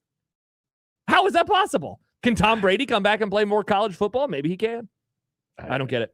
I mean, we have lost the plot. And then, you know, to the point, and, you know, people mock this all the time, but I will say this. We're still in the early-ish stages of all of this. I mean, we've really only been in this period for the last 4 years, where we've had, you know, with NIL, aggressive, what I would call aggressive NIL. It's been maybe 2 years, but the portal, we're going back to the summer of 21. Well, right? Well, the portal started in Scott Frost's first year, but if you want to do portal and payments, 2021, and then I would agree with you. It's really ramped up over the last couple of years. Right, and this is where things have gotten ridiculous. I still caution folks who will always say, yeah, but they'll all be back in September watching. Yeah, sure, the ratings do dictate that, but over time, the more this kind of ridiculous stuff happens, it does have an effect. And it may not show up today, but it will show up at some point. And so I would caution folks to, you know, not that we necessarily have to always engage in this conversation. Bingo. But the fact that the conversation is still out there and these things are still happening and it is still impacting your teams and your favorite players and your favorite programs and everybody else's program as well. It's real and it's not going away. And I do think there is an element of, because I've always said this, sports fans want to root for people. Sure, we have our favorite laundry, right? Mm-hmm. And players do come and go. But within that structure, we still want to like the people that we root for. We want to root for stories, right? We want to root. If Nebraska wins a tournament, or when Nebraska wins a tournament this year, it won't just be the program doing it or the team. It will be the specific players along the way. Mm-hmm. You know, a Sam Hoiberg, a Rink Mass, like people are attached to them. They're Sure. not just, they're attached to the program first and foremost, always. But I mean, you remember it, John, growing up, Nebraska signs Turner Gill. You're like, wow, what could he be as a junior? What could he be as a senior? I never think that way. When Nebraska landed Kenny Minchie for 5 seconds over the last week, and people were like, yeah, and they could have him for 2 years. I just like, no, they won't. Like, who? No, maybe. Why would you? You can't think that way. Oh man, they signed a recruit. They're going to have it for 4 years. But it's impossible to think that way. I do think, because as much as we say, well, the coaches do it all the time, it's not as dramatic and as violent as this. I don't know. I mean, Lane Kiffin left his team before the college football playoff. That's pretty dramatic. Yeah, but we're talking about nonstop free agency that never ends. And I'm telling you, it will happen at some point. Someone's going to leave mid-season and try to go to another team in the same season. And what's going to stop it? I mean, there are rules, we never right? thought it was going to be possible that a head coach was going to leave before a playoff run. It's happened. We're going to get if you think that the bizarre stuff that's happened to this point is as crazy as it's going to get, it's going to get crazy. Well, I mean, just to explore that for like 5 seconds before I get to one more email before we go to break. You can't enroll halfway through a semester. I don't know how that would work. I don't think that will happen. Because it can't. Maybe I'm being naive. I just don't see how it could even. I mean, at this point, I don't rule anything. Because they do have rules in that regard, though. Like but colleges will also bend their rules. Remember, who's enforcing those rules? It's the college themselves. There's nothing that says a college couldn't just take somebody when they want to. Sure, they have rules for students and they usually abide by them. But if someone was good enough and someone had enough influence, I'm not saying it's going to happen today or tomorrow. I'm just saying something crazy. If you think we've reached peak crazy, We have not Oh, of touched course. peak Yeah, crazy. we haven't reached peak crazy. It's only going to get weirder and weirder and weirder and weirder because there's nothing stopping it. There's no rules and more importantly, no enforcement agency willing to enforce any rules that might be out there or might be agreed upon by all parties. Again, most of the schools agreed upon as part of the settlement, or the unsettlement as we call it, Unsettlement. was this College Sports Commission. They're not even following that. Yeah. And NIL go, man. I feel sorry for all those people at NIL go. Oh man, yeah, they definitely are following all that stuff. Yeah, can't believe it. I can't believe it. Finally, from Steve, who writes, "I'm to the point now." This is a Nebraska-based portal opinion. "I'm to the point now, like I don't really care who they get in the portal anymore. Does anyone really think whomever they get is going to be a difference maker?" So that person is way down on what's going down. Way down on what's going down. And that's kind of be expected from a few folks because the pessimism's been pretty high. I will say this, and this is why our 4 phases are interesting. I'll be interested to see after we get through a lengthier portion of the offseason, we get past spring football, if those same feelings are there or if some of the positivity comes back. Folks. And where it ends up. But I do think that, there is an undercurrent of discontent that is akin to 2021. Oh yeah. And even if it subsides a little bit, I don't think it's going away. No. And how that is dealt with, or if it's dealt with at all publicly, will also be fascinating because Rule has been very public relations conscious. But now that, it seems like no matter what you do, no matter what you say, there's now a growing segment of the Husker population that is like, nah, I'm closing my ears, blah, blah, blah, blah, I'm not listening to you, I don't care, I'm angry, blah, blah, blah. Now that there's a growing sense of that, you may not be able to push through any message. So is it even worth trying? And you just forge ahead and just hope that next fall results start speaking for themselves. Yep. For sure. There you go. A unique challenge. Mm-hmm. Unique challenge for Matt Rule and Nebraska. We still have our good friend Todd Furman coming up, but coming up next, we're going into content mode. Some good news, some bad news. Oh, and a big trade last night. In college football, mid-season, is it one of those? No, in the NBA. Not yet. Okay. In the NBA. An NBA trade. NBA trade. Let's and we're go. talking about it. Good job by you, John. Ugh. 16:20 the zone.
I made you some Unsportsmanlike content.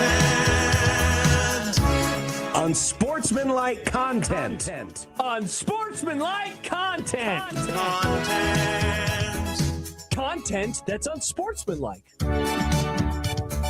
All right, John must be folding his laundry still, getting those shirts pressed, getting his hoodies all rolled up, getting his jeansies squared away.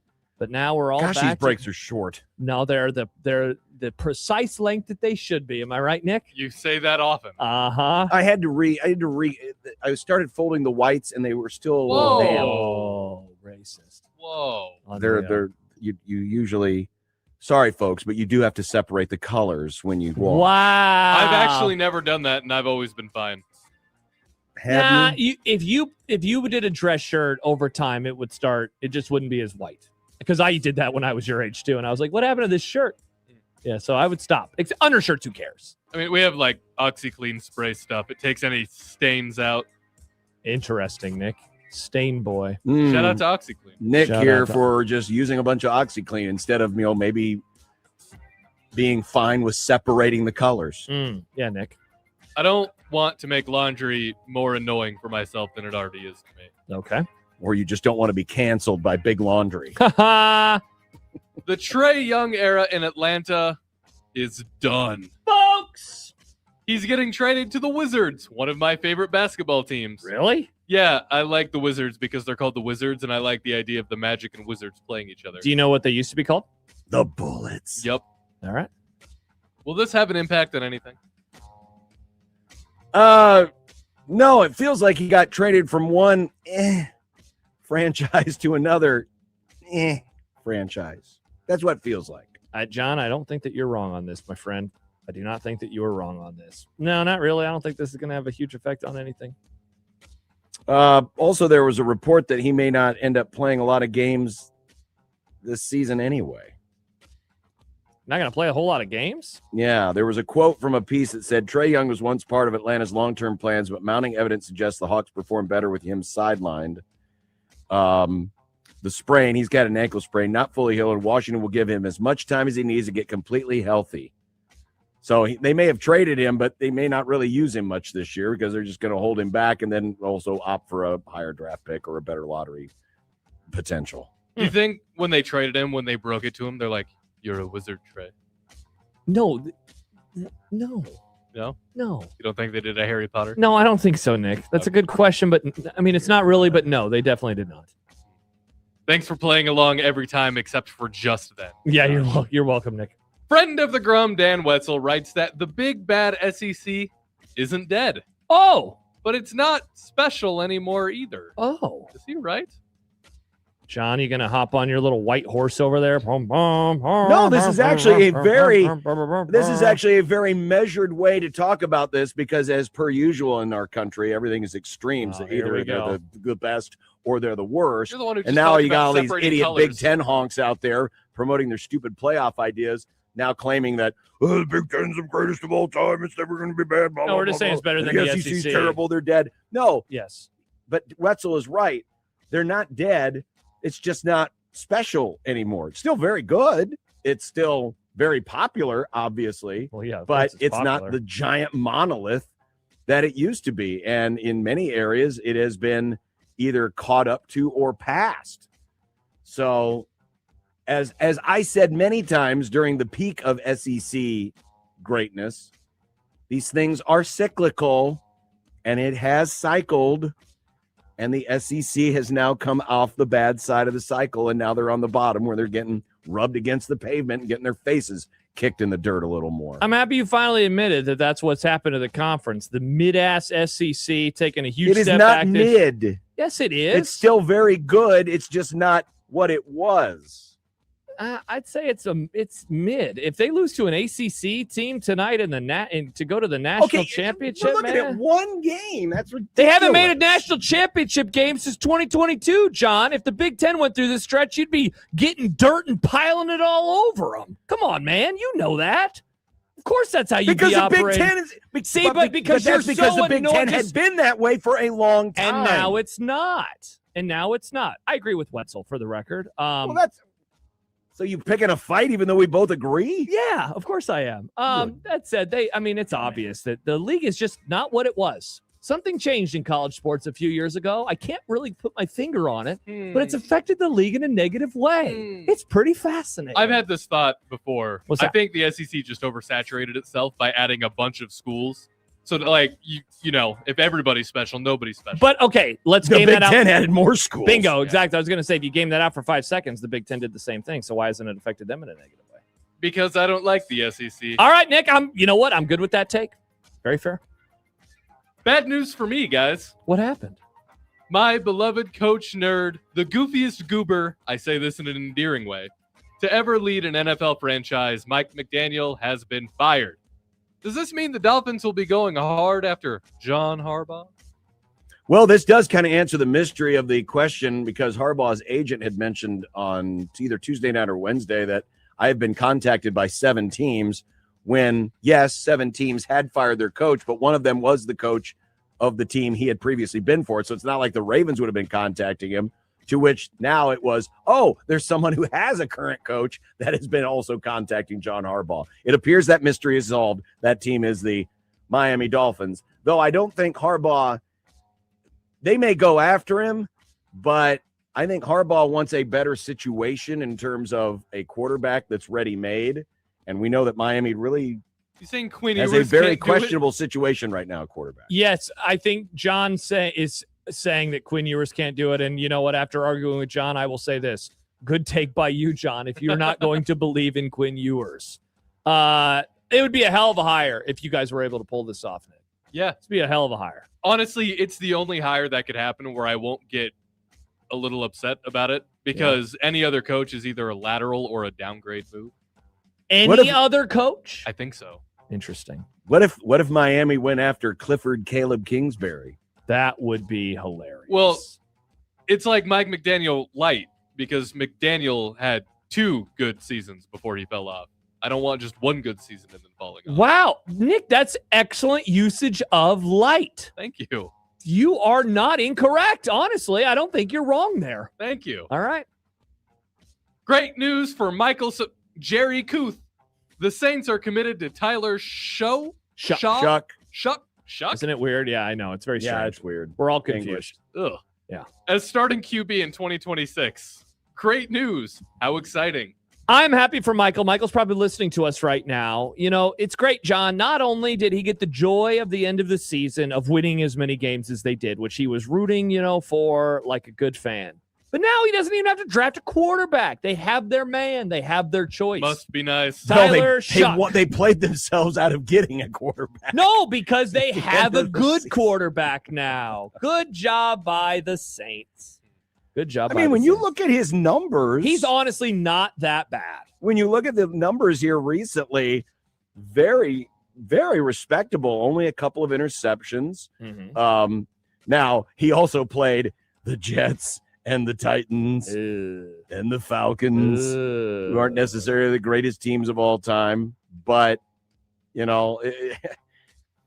this is the Saints. I think this is more the Saints' way of just saying, hey, we played ourselves out of getting a really good quarterback, so we're just going to be sold on what we have. Well, let's see what the offseason brings before we actually believe if the Saints are truly committed to Tyler Shuck. Mm-hmm. But I can understand if Michael is a little frustrated right now with his team. A, because they played themselves out of a high draft pick, and B, they at least are saying that Tyler Shuck is their guy. Yeah.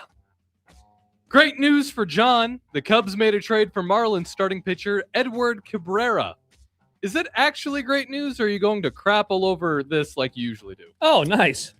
It has the potential. I didn't like the fact that we lost our top prospect, Owen Casey, because the Cubs could famously use some offense, but they also needed starting pitching. Cabrera has had a history of some arm trouble, but when he is when healthy, and last year he was really good, this will definitely help. So I am tepidly pleased. Tepidly pleased. It's like cautiously subscribing. I'm tepidly pleased. I like But this. I want to start working that into my vernacular a little bit. Yeah, I'm tepidly pleased But again, the Cubs need to show me that they actually want to build a team that can score runs. Famously, you need to be able to score runs to win baseball games. Since when, John? Since when? We can Since end on the this. beginning, since Abner Doubleday invented the greatest game.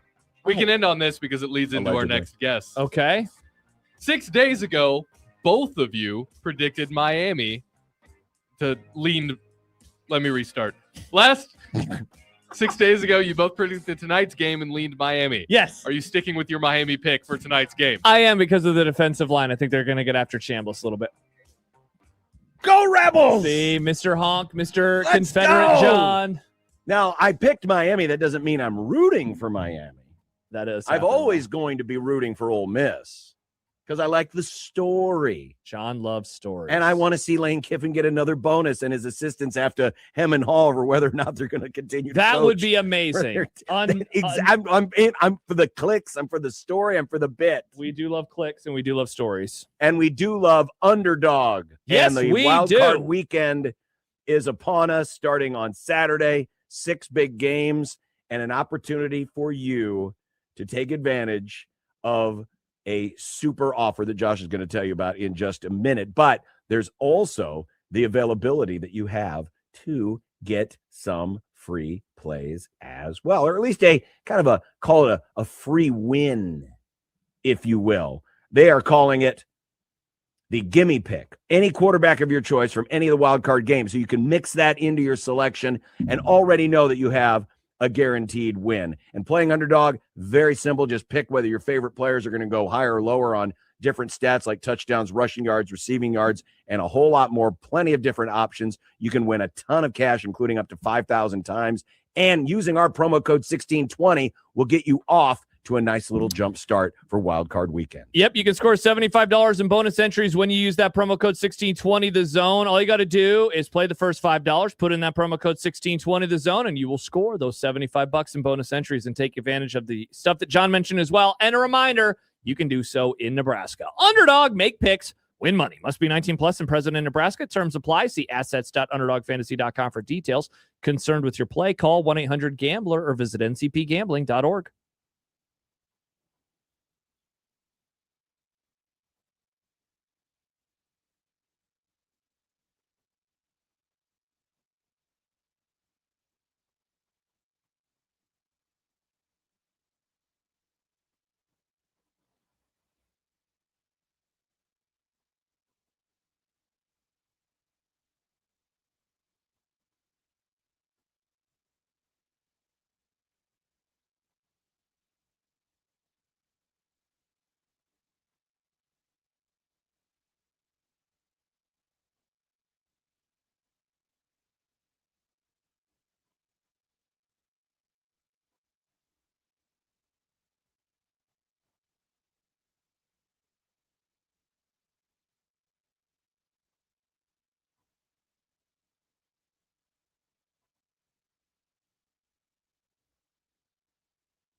There should be another great weekend of football. Time to talk a little money.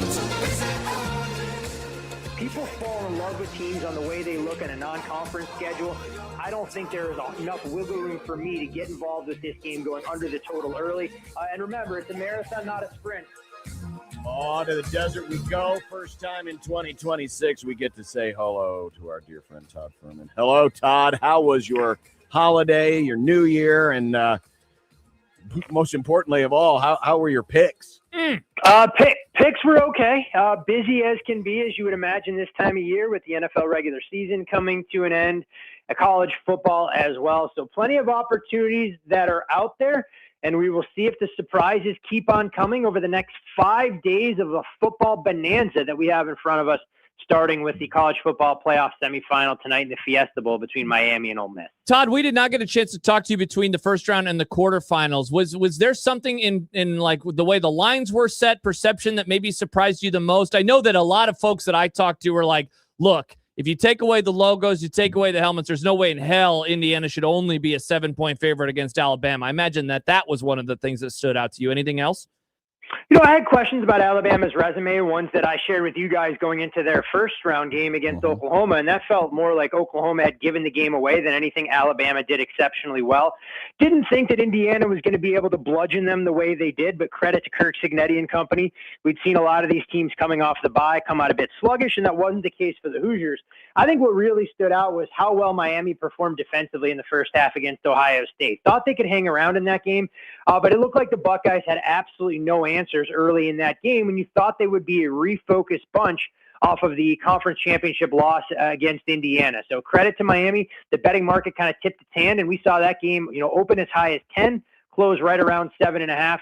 The one line move that was completely wrong was in that Oregon-Texas Tech game. I mean, we saw Texas Tech actually go off a 1.5 point favorite, despite being a 2.5 point favorite up to build up. Their defense looked the part, but Baron Morton and company clearly a far cry from what Oregon had encountered in the Big Ten. And you can understand why Texas Tech broke the piggy bank to bring in a starting quarterback next year to hopefully give them a little bit more punch on the offensive side with Brendan Sorsby. Todd, as we talk about the Fiesta Bowl tonight, I want to start with the total, which is at 52.5. Given what Miami has been defensively, I know Ole Miss put up some big offensive numbers, but a lot of times we get later in the playoffs, defense really kind of rises to the top. I'm curious what you think about the total on this game tonight. I think there's a high correlation based on the side that you believe is going to win this game and how it plays out on the football field. So the normal gravitation would be if you like Miami laying the 3, you're probably more predisposed to making a case for this game coming in under. And on the flip side of things, the reverse correlation that if you like the underdog, that Ole Miss is going to have some success offensively. And here's the handicap for me, guys. And look, I haven't been shy in terms of sharing the questions that I had about the SEC as a conference from top to bottom. And quite frankly, through bowl season and even in the college football playoff, they haven't answered a single one. I mean, the only win for the conference, other than when they played themselves, was Ole Miss's win against Tulane. So this is going to serve as a litmus test and almost a watershed moment for the conference as a whole, given that I don't think any of us believed that Ole Miss was going to be the last team standing from that league. The other storyline that, quite frankly, I don't think is being discussed nearly enough going into this game, and we'll see how it plays out on the field tonight, is Ole Miss had the luxury of playing 2 teams that they had played during the regular season while Lane Kiffin was still their head coach. So with a skeleton coaching staff, these coaches did a phenomenal job building a game plan, but they weren't creating a game plan from scratch. They could go back, look at the game notes, see what they did effectively against Tulane early in the year and even against Georgia, a game that got away from them, and kind of use a rinse and repeat, almost amend that approach. Now they're working from scratch with even less of a coaching staff against the Miami defense that's playing with a ton of confidence, an offense that's really found its identity behind a talented offensive line. And I think that's something that a lot of people have overlooked, because what surprised me the most, nobody wanted to make a case for Ole Miss as a live underdog against Georgia, and here we are, them making a case against the Miami team that, quite frankly, I think is better than the Georgia Bulldogs. So I like Miami in this game, laying the 3. I've been surprised with the amount of groundswell and public support for a Rebels team, just given the fact that Trinidad Chambliss has been outstanding, but he's going to encounter a pass rush and a defense unlike, in my opinion, what he saw even once during the SEC conference schedule. Of course, Todd, the other semifinal involves a team we spent some time talking about a few minutes ago. That is Indiana. They are 3.5-point favorites over Oregon. The total's 48.5, and this is a game that we saw earlier in the season, and it was kind of that last game for many in terms of Indiana finally proving themselves, that maybe that last piece to the puzzle, if you will. We don't see rematches very often in college football. I heard a stat earlier this week from Split Zone Duo that when we see them, it's pretty much 50-50, 50% that the team that won again wins, or won the first time wins the second time. How is that involved in your handicap of this one as you look at two teams from the Big Ten Conference? You mentioned it. Unfortunately, there's not enough for us to go off of saying that, hey, look, if Team A beats Team B, that Team B somehow becomes that much more likely to beat their opponent in the rematch. And if we go back to the game that we saw in Week 7, there's no doubt that Indiana and Oregon are different football teams at this juncture of the season than what we saw back then. But in that contest, it was an Oregon team that really struggled to get their ground game on track. They were a little bit one-dimensional through the air, and that's not a place where you want to live, behind the sticks, down and distance-wise, against an Indiana defense that really doesn't give anything away for free. On the flip side of things, for Indiana, they were far from dynamic offensively in that particular contest, but we're able to create a little bit of balance, and I think it's going to be the approach for them going into this game as well. I respect the money that we've seen on Oregon that's come in. I mean, this game was as high as 4.5, and no surprise the Ducks are getting bet a bit for those folks who think that we've kind of jumped the shark from an overall power rating standpoint. I won't be on the dog in this game myself, but where I am surprised is the strength of the over move that we have seen in this game. Total got as low as 46.5, and here we are, 24 hours from kickoff in that 48.5, 49 range.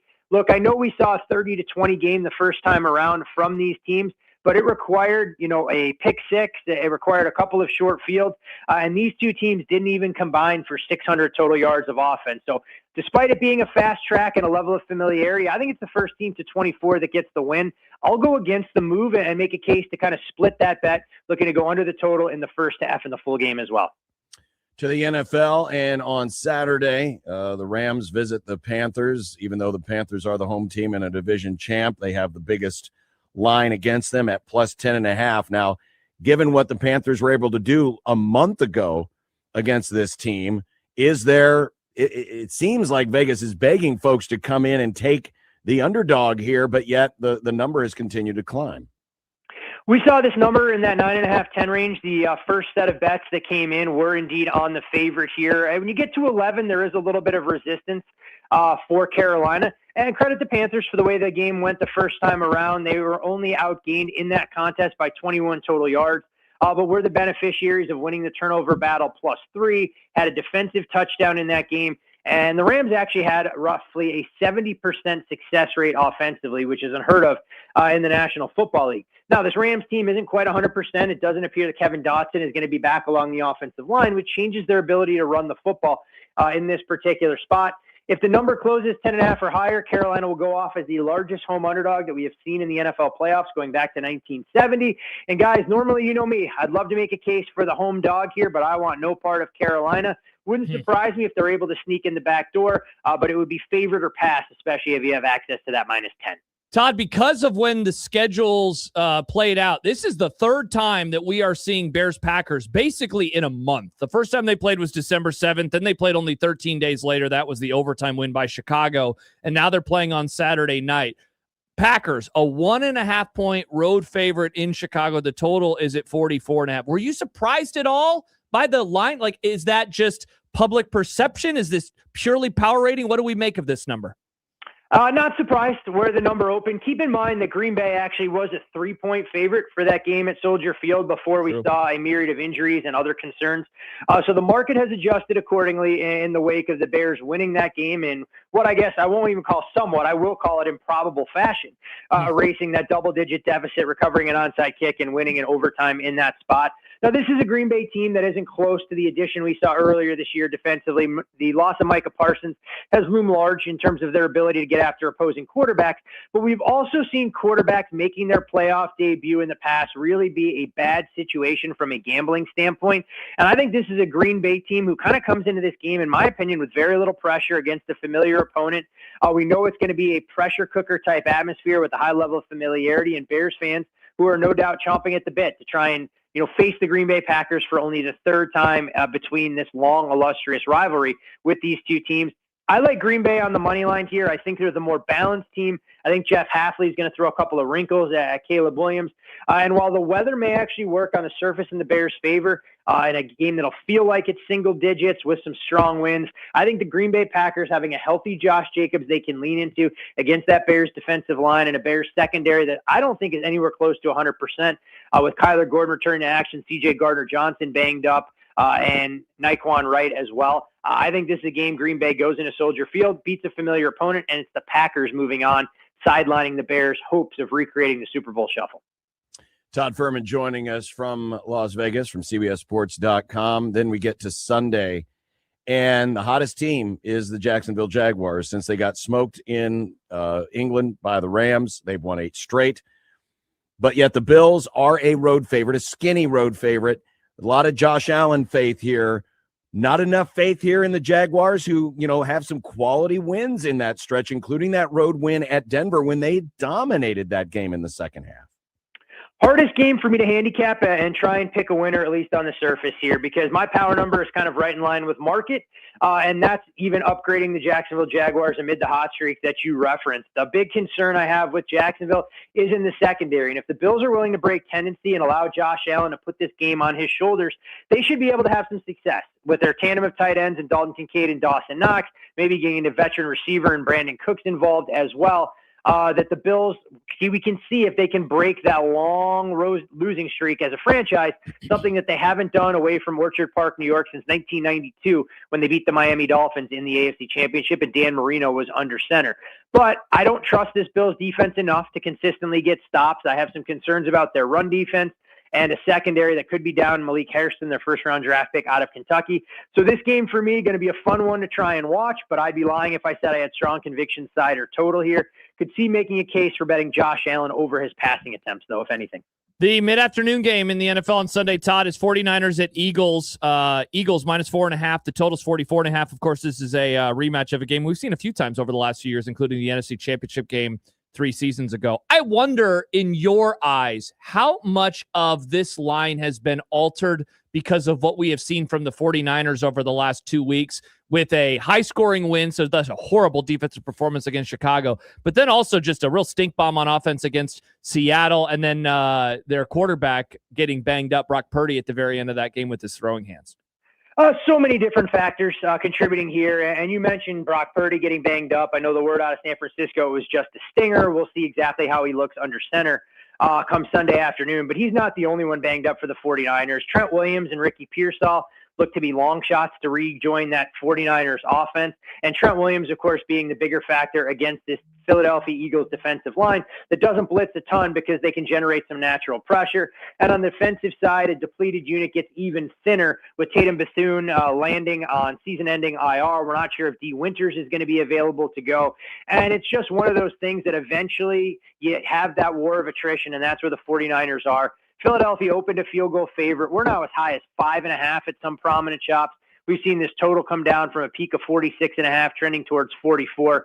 And this feels like a game to me where Philadelphia can run the football, lean into their defense, play a bit of keep away. But I'm not going to sit here and advocate for laying the worst of the number with Philly. I do think you have a little bit of opportunity, though, however, to go under the total at 44.5, or if you're a little bit more inclined, maybe bet the 49ers team total under at 17.5. And then to Monday. Actually, no. Did we skip? You skipped it. Yeah, let's do Chargers and Patriots Sunday night on NBC and Peacock. I sense that there are two camps on this game. The camp that believes that the Patriots are for real and the camp that believes that they aren't. And it's not maybe enough talk about the Chargers and what to believe or not to believe in them. Patriots by 3.5. What do you see here? I won't say that the Patriots aren't for real. Look, it's a team that is going to be a force to be reckoned with going forward. Mike Vrabel, extremely formidable as a head coach, and Drake May, the franchise quarterback, that they finally have to be the heir apparent to Tom Brady. But they did play a schedule that was extremely favorable, and I think this defense that leaves a little bit to be desired is going to be challenged by the Los Angeles Chargers this week, unlike what we've seen other than some of their games against the Bills. And we know how those games played out. I mean, they turned into a track meet most recently. They had a 21-point lead that they squandered at home. And this will be a Chargers team that comes in a little well-rested, as Coach Harbaugh, erred on the side of caution, gave Justin Herbert an extra week to heal up along with some other key contributors. This is a Chargers offensive line that is a major concern, but the New England Patriots don't generate pressure at a league high rate. And if they're unable to get home, I think it gives Justin Herbert an opportunity to throw to whatever receiver he feels most comfortable dealing with. Christian Gonzalez can only take away one weapon in the passing attack. I think it's the Patriots defense that I have the biggest concerns about here. And as a result, I like the Chargers here plus the points, and I do think this game can come in over the total, although it is always a little bit scary betting Chargers games over, knowing that they make their opponents move the ball methodically, as they're very good at trying to limit the explosive plays over the top. Just don't tell Jesse Minter that, given the Houston Texans hit not one but two home runs against them in the first quarter, the last time we saw Justin Herbert out there, albeit in a game that still came in under the total. Speaking of those Texans, let's now get to the Monday Nighter. Todd, as we finish up round one, Texans -3, totals the lowest of all the games this weekend, 38.5. I have heard multiple times this week of all the matchups for the Texans, the Steelers might be like the most, I don't know, difficult, but just that they throw the ball fast, that they're not going to allow Aaron Rodgers to sit back there in the pocket, thus mitigating some of that pass rush. I wonder what you think of that as an idea. Could the Steelers be a live dog? And that is a big concern because we know Aaron Rodgers, from snap to release, has one of the quickest times in the league. Now, how much that slows down Pittsburgh's ability to attack downfield? I mean, look, they played the Cleveland Browns pretty recently, but that was without DK Metcalf, and they focused more on trying to keep Myles Garrett at bay, and it kind of neutered their offense to a certain extent. But this is a Texans team that, yes, so much of what they do defensively is generated by the pressure that comes off the edge with Will Anderson and Danielle Hunter, but they have a very good secondary as well. We'll see how healthy Kamari Lassiter is. I think that's the big concern. What I will say about this game is one of the sharpest moves early in the week was on the Pittsburgh Steelers. 3.5 disappeared almost as quickly as they popped up, trending towards 3, and it wouldn't surprise me at all if we saw some of these sharper shops out there actually move off of a 3 down to 2.5 closer to kickoff. CJ Stroud, though, that's the question that I have. We know he's capable of playing in the cold. Can he elevate his game and show flashes of brilliance and be smart with the football? Because the last thing the Texans want to do is turn it over, create short fields, and allow the fan base in Pittsburgh that'll be foaming at the mouth with a Monday night home game where they have been damn near unbeatable, feels like for 30 years, to try and get going. Fun game to try and watch. A disaster, in my opinion, to try and handicap. If I was going to get involved in this one, would lean towards the Steelers plus the 3 and would make a slight case for going under that first half total that sits at 19.5. Although selfishly was hoping for a 20, but gentlemen, I don't think that is going to appear in the least. Todd Furman, CBS Sports, and down in the desert to give us his thoughts on all of the playoff games this weekend. This is going to be like the last full weekend of football that we get. I mean, we got Thursday, we got Friday, we got Saturday, we got Sunday, we got Monday. And then after that, we're pretty much stuck on the weekends from here on out. So I guess we better enjoy it. Hey, we take advantage of every football game we have at our disposal. Still plenty of high-stakes games coming up, but nothing like the 5 straight days of pigskin that we're going to see flying around starting about 45 minutes from now in Phoenix, where we'll know one of the combatants playing for the national championship a week from Monday. Todd, thanks. Thank you, Todd. Always a pleasure, guys. Enjoy the games. Todd Furman of CBSSports.com. We'll be back. Actually, you know what we need to do? We have not given away those Creighton tickets yet, Nick. That's true. That's right. So let's give them away to caller 76 in honor of the points that the Jays scored. No. Let's go with. Nice. Oh, let's see. Let's go with 8. I like the number 8. It's round on both ends. Looks like a little snowman. Oh, fun. Caller 8, 402-951-1620. Huge matchup for the Jays against the Johnnies in CHI Health Center, 1 o'clock on Saturday. So it's before all the NFL playoff games. Oh, perfect. You can go watch, and then you can go watch the Rams kick the crap out of the Panthers. 402-951-1620. Get in now. Caller 8 for Creighton tickets, a pair to see the Jays and the Johnnies. And we'll do what's for dinner to wrap up the Grum after this on 1620 The Zone.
When you knock us down, we're going to get up. And on the way up, we're going to bite a kneecap off. Crust is good on your pizza, not your ass. I will eat your ass first. He's tough as a Woolworth steak. And then it's going to take 2 more shots to knock us down.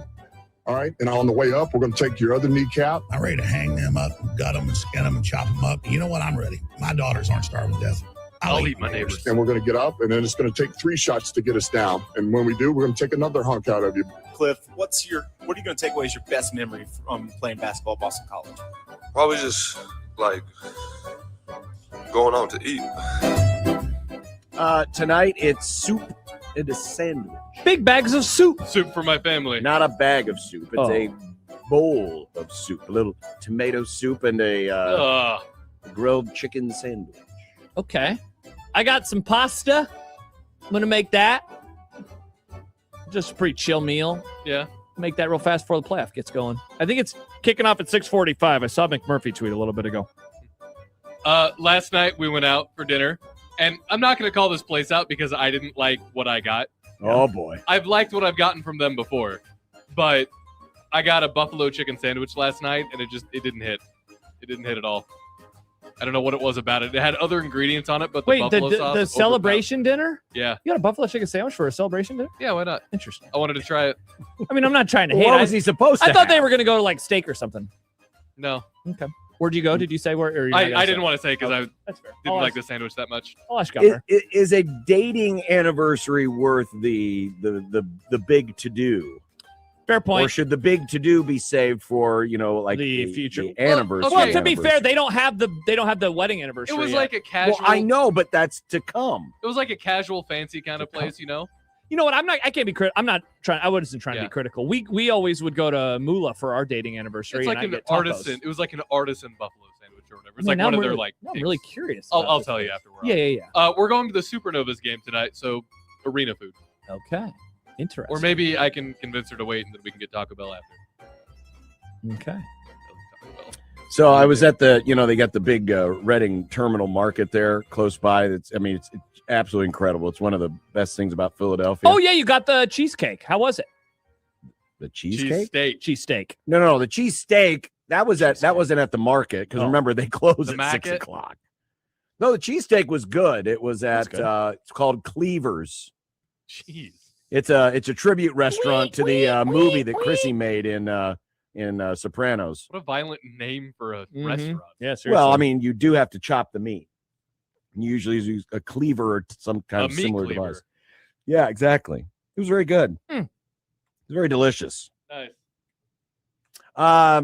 Coming up tomorrow, it's Friday already. Let's go. Wow, One Beer Friday. Let's go. Nice. Kent's Movie Club. Aaron Schatz will join us. Excellent. go. To Excellent. preview the NFL playoffs. Jack Mitchell. Oh, that's right. The Super Friends Roundtable. And other stuff. Other stuff. We'll talk ball. Bye.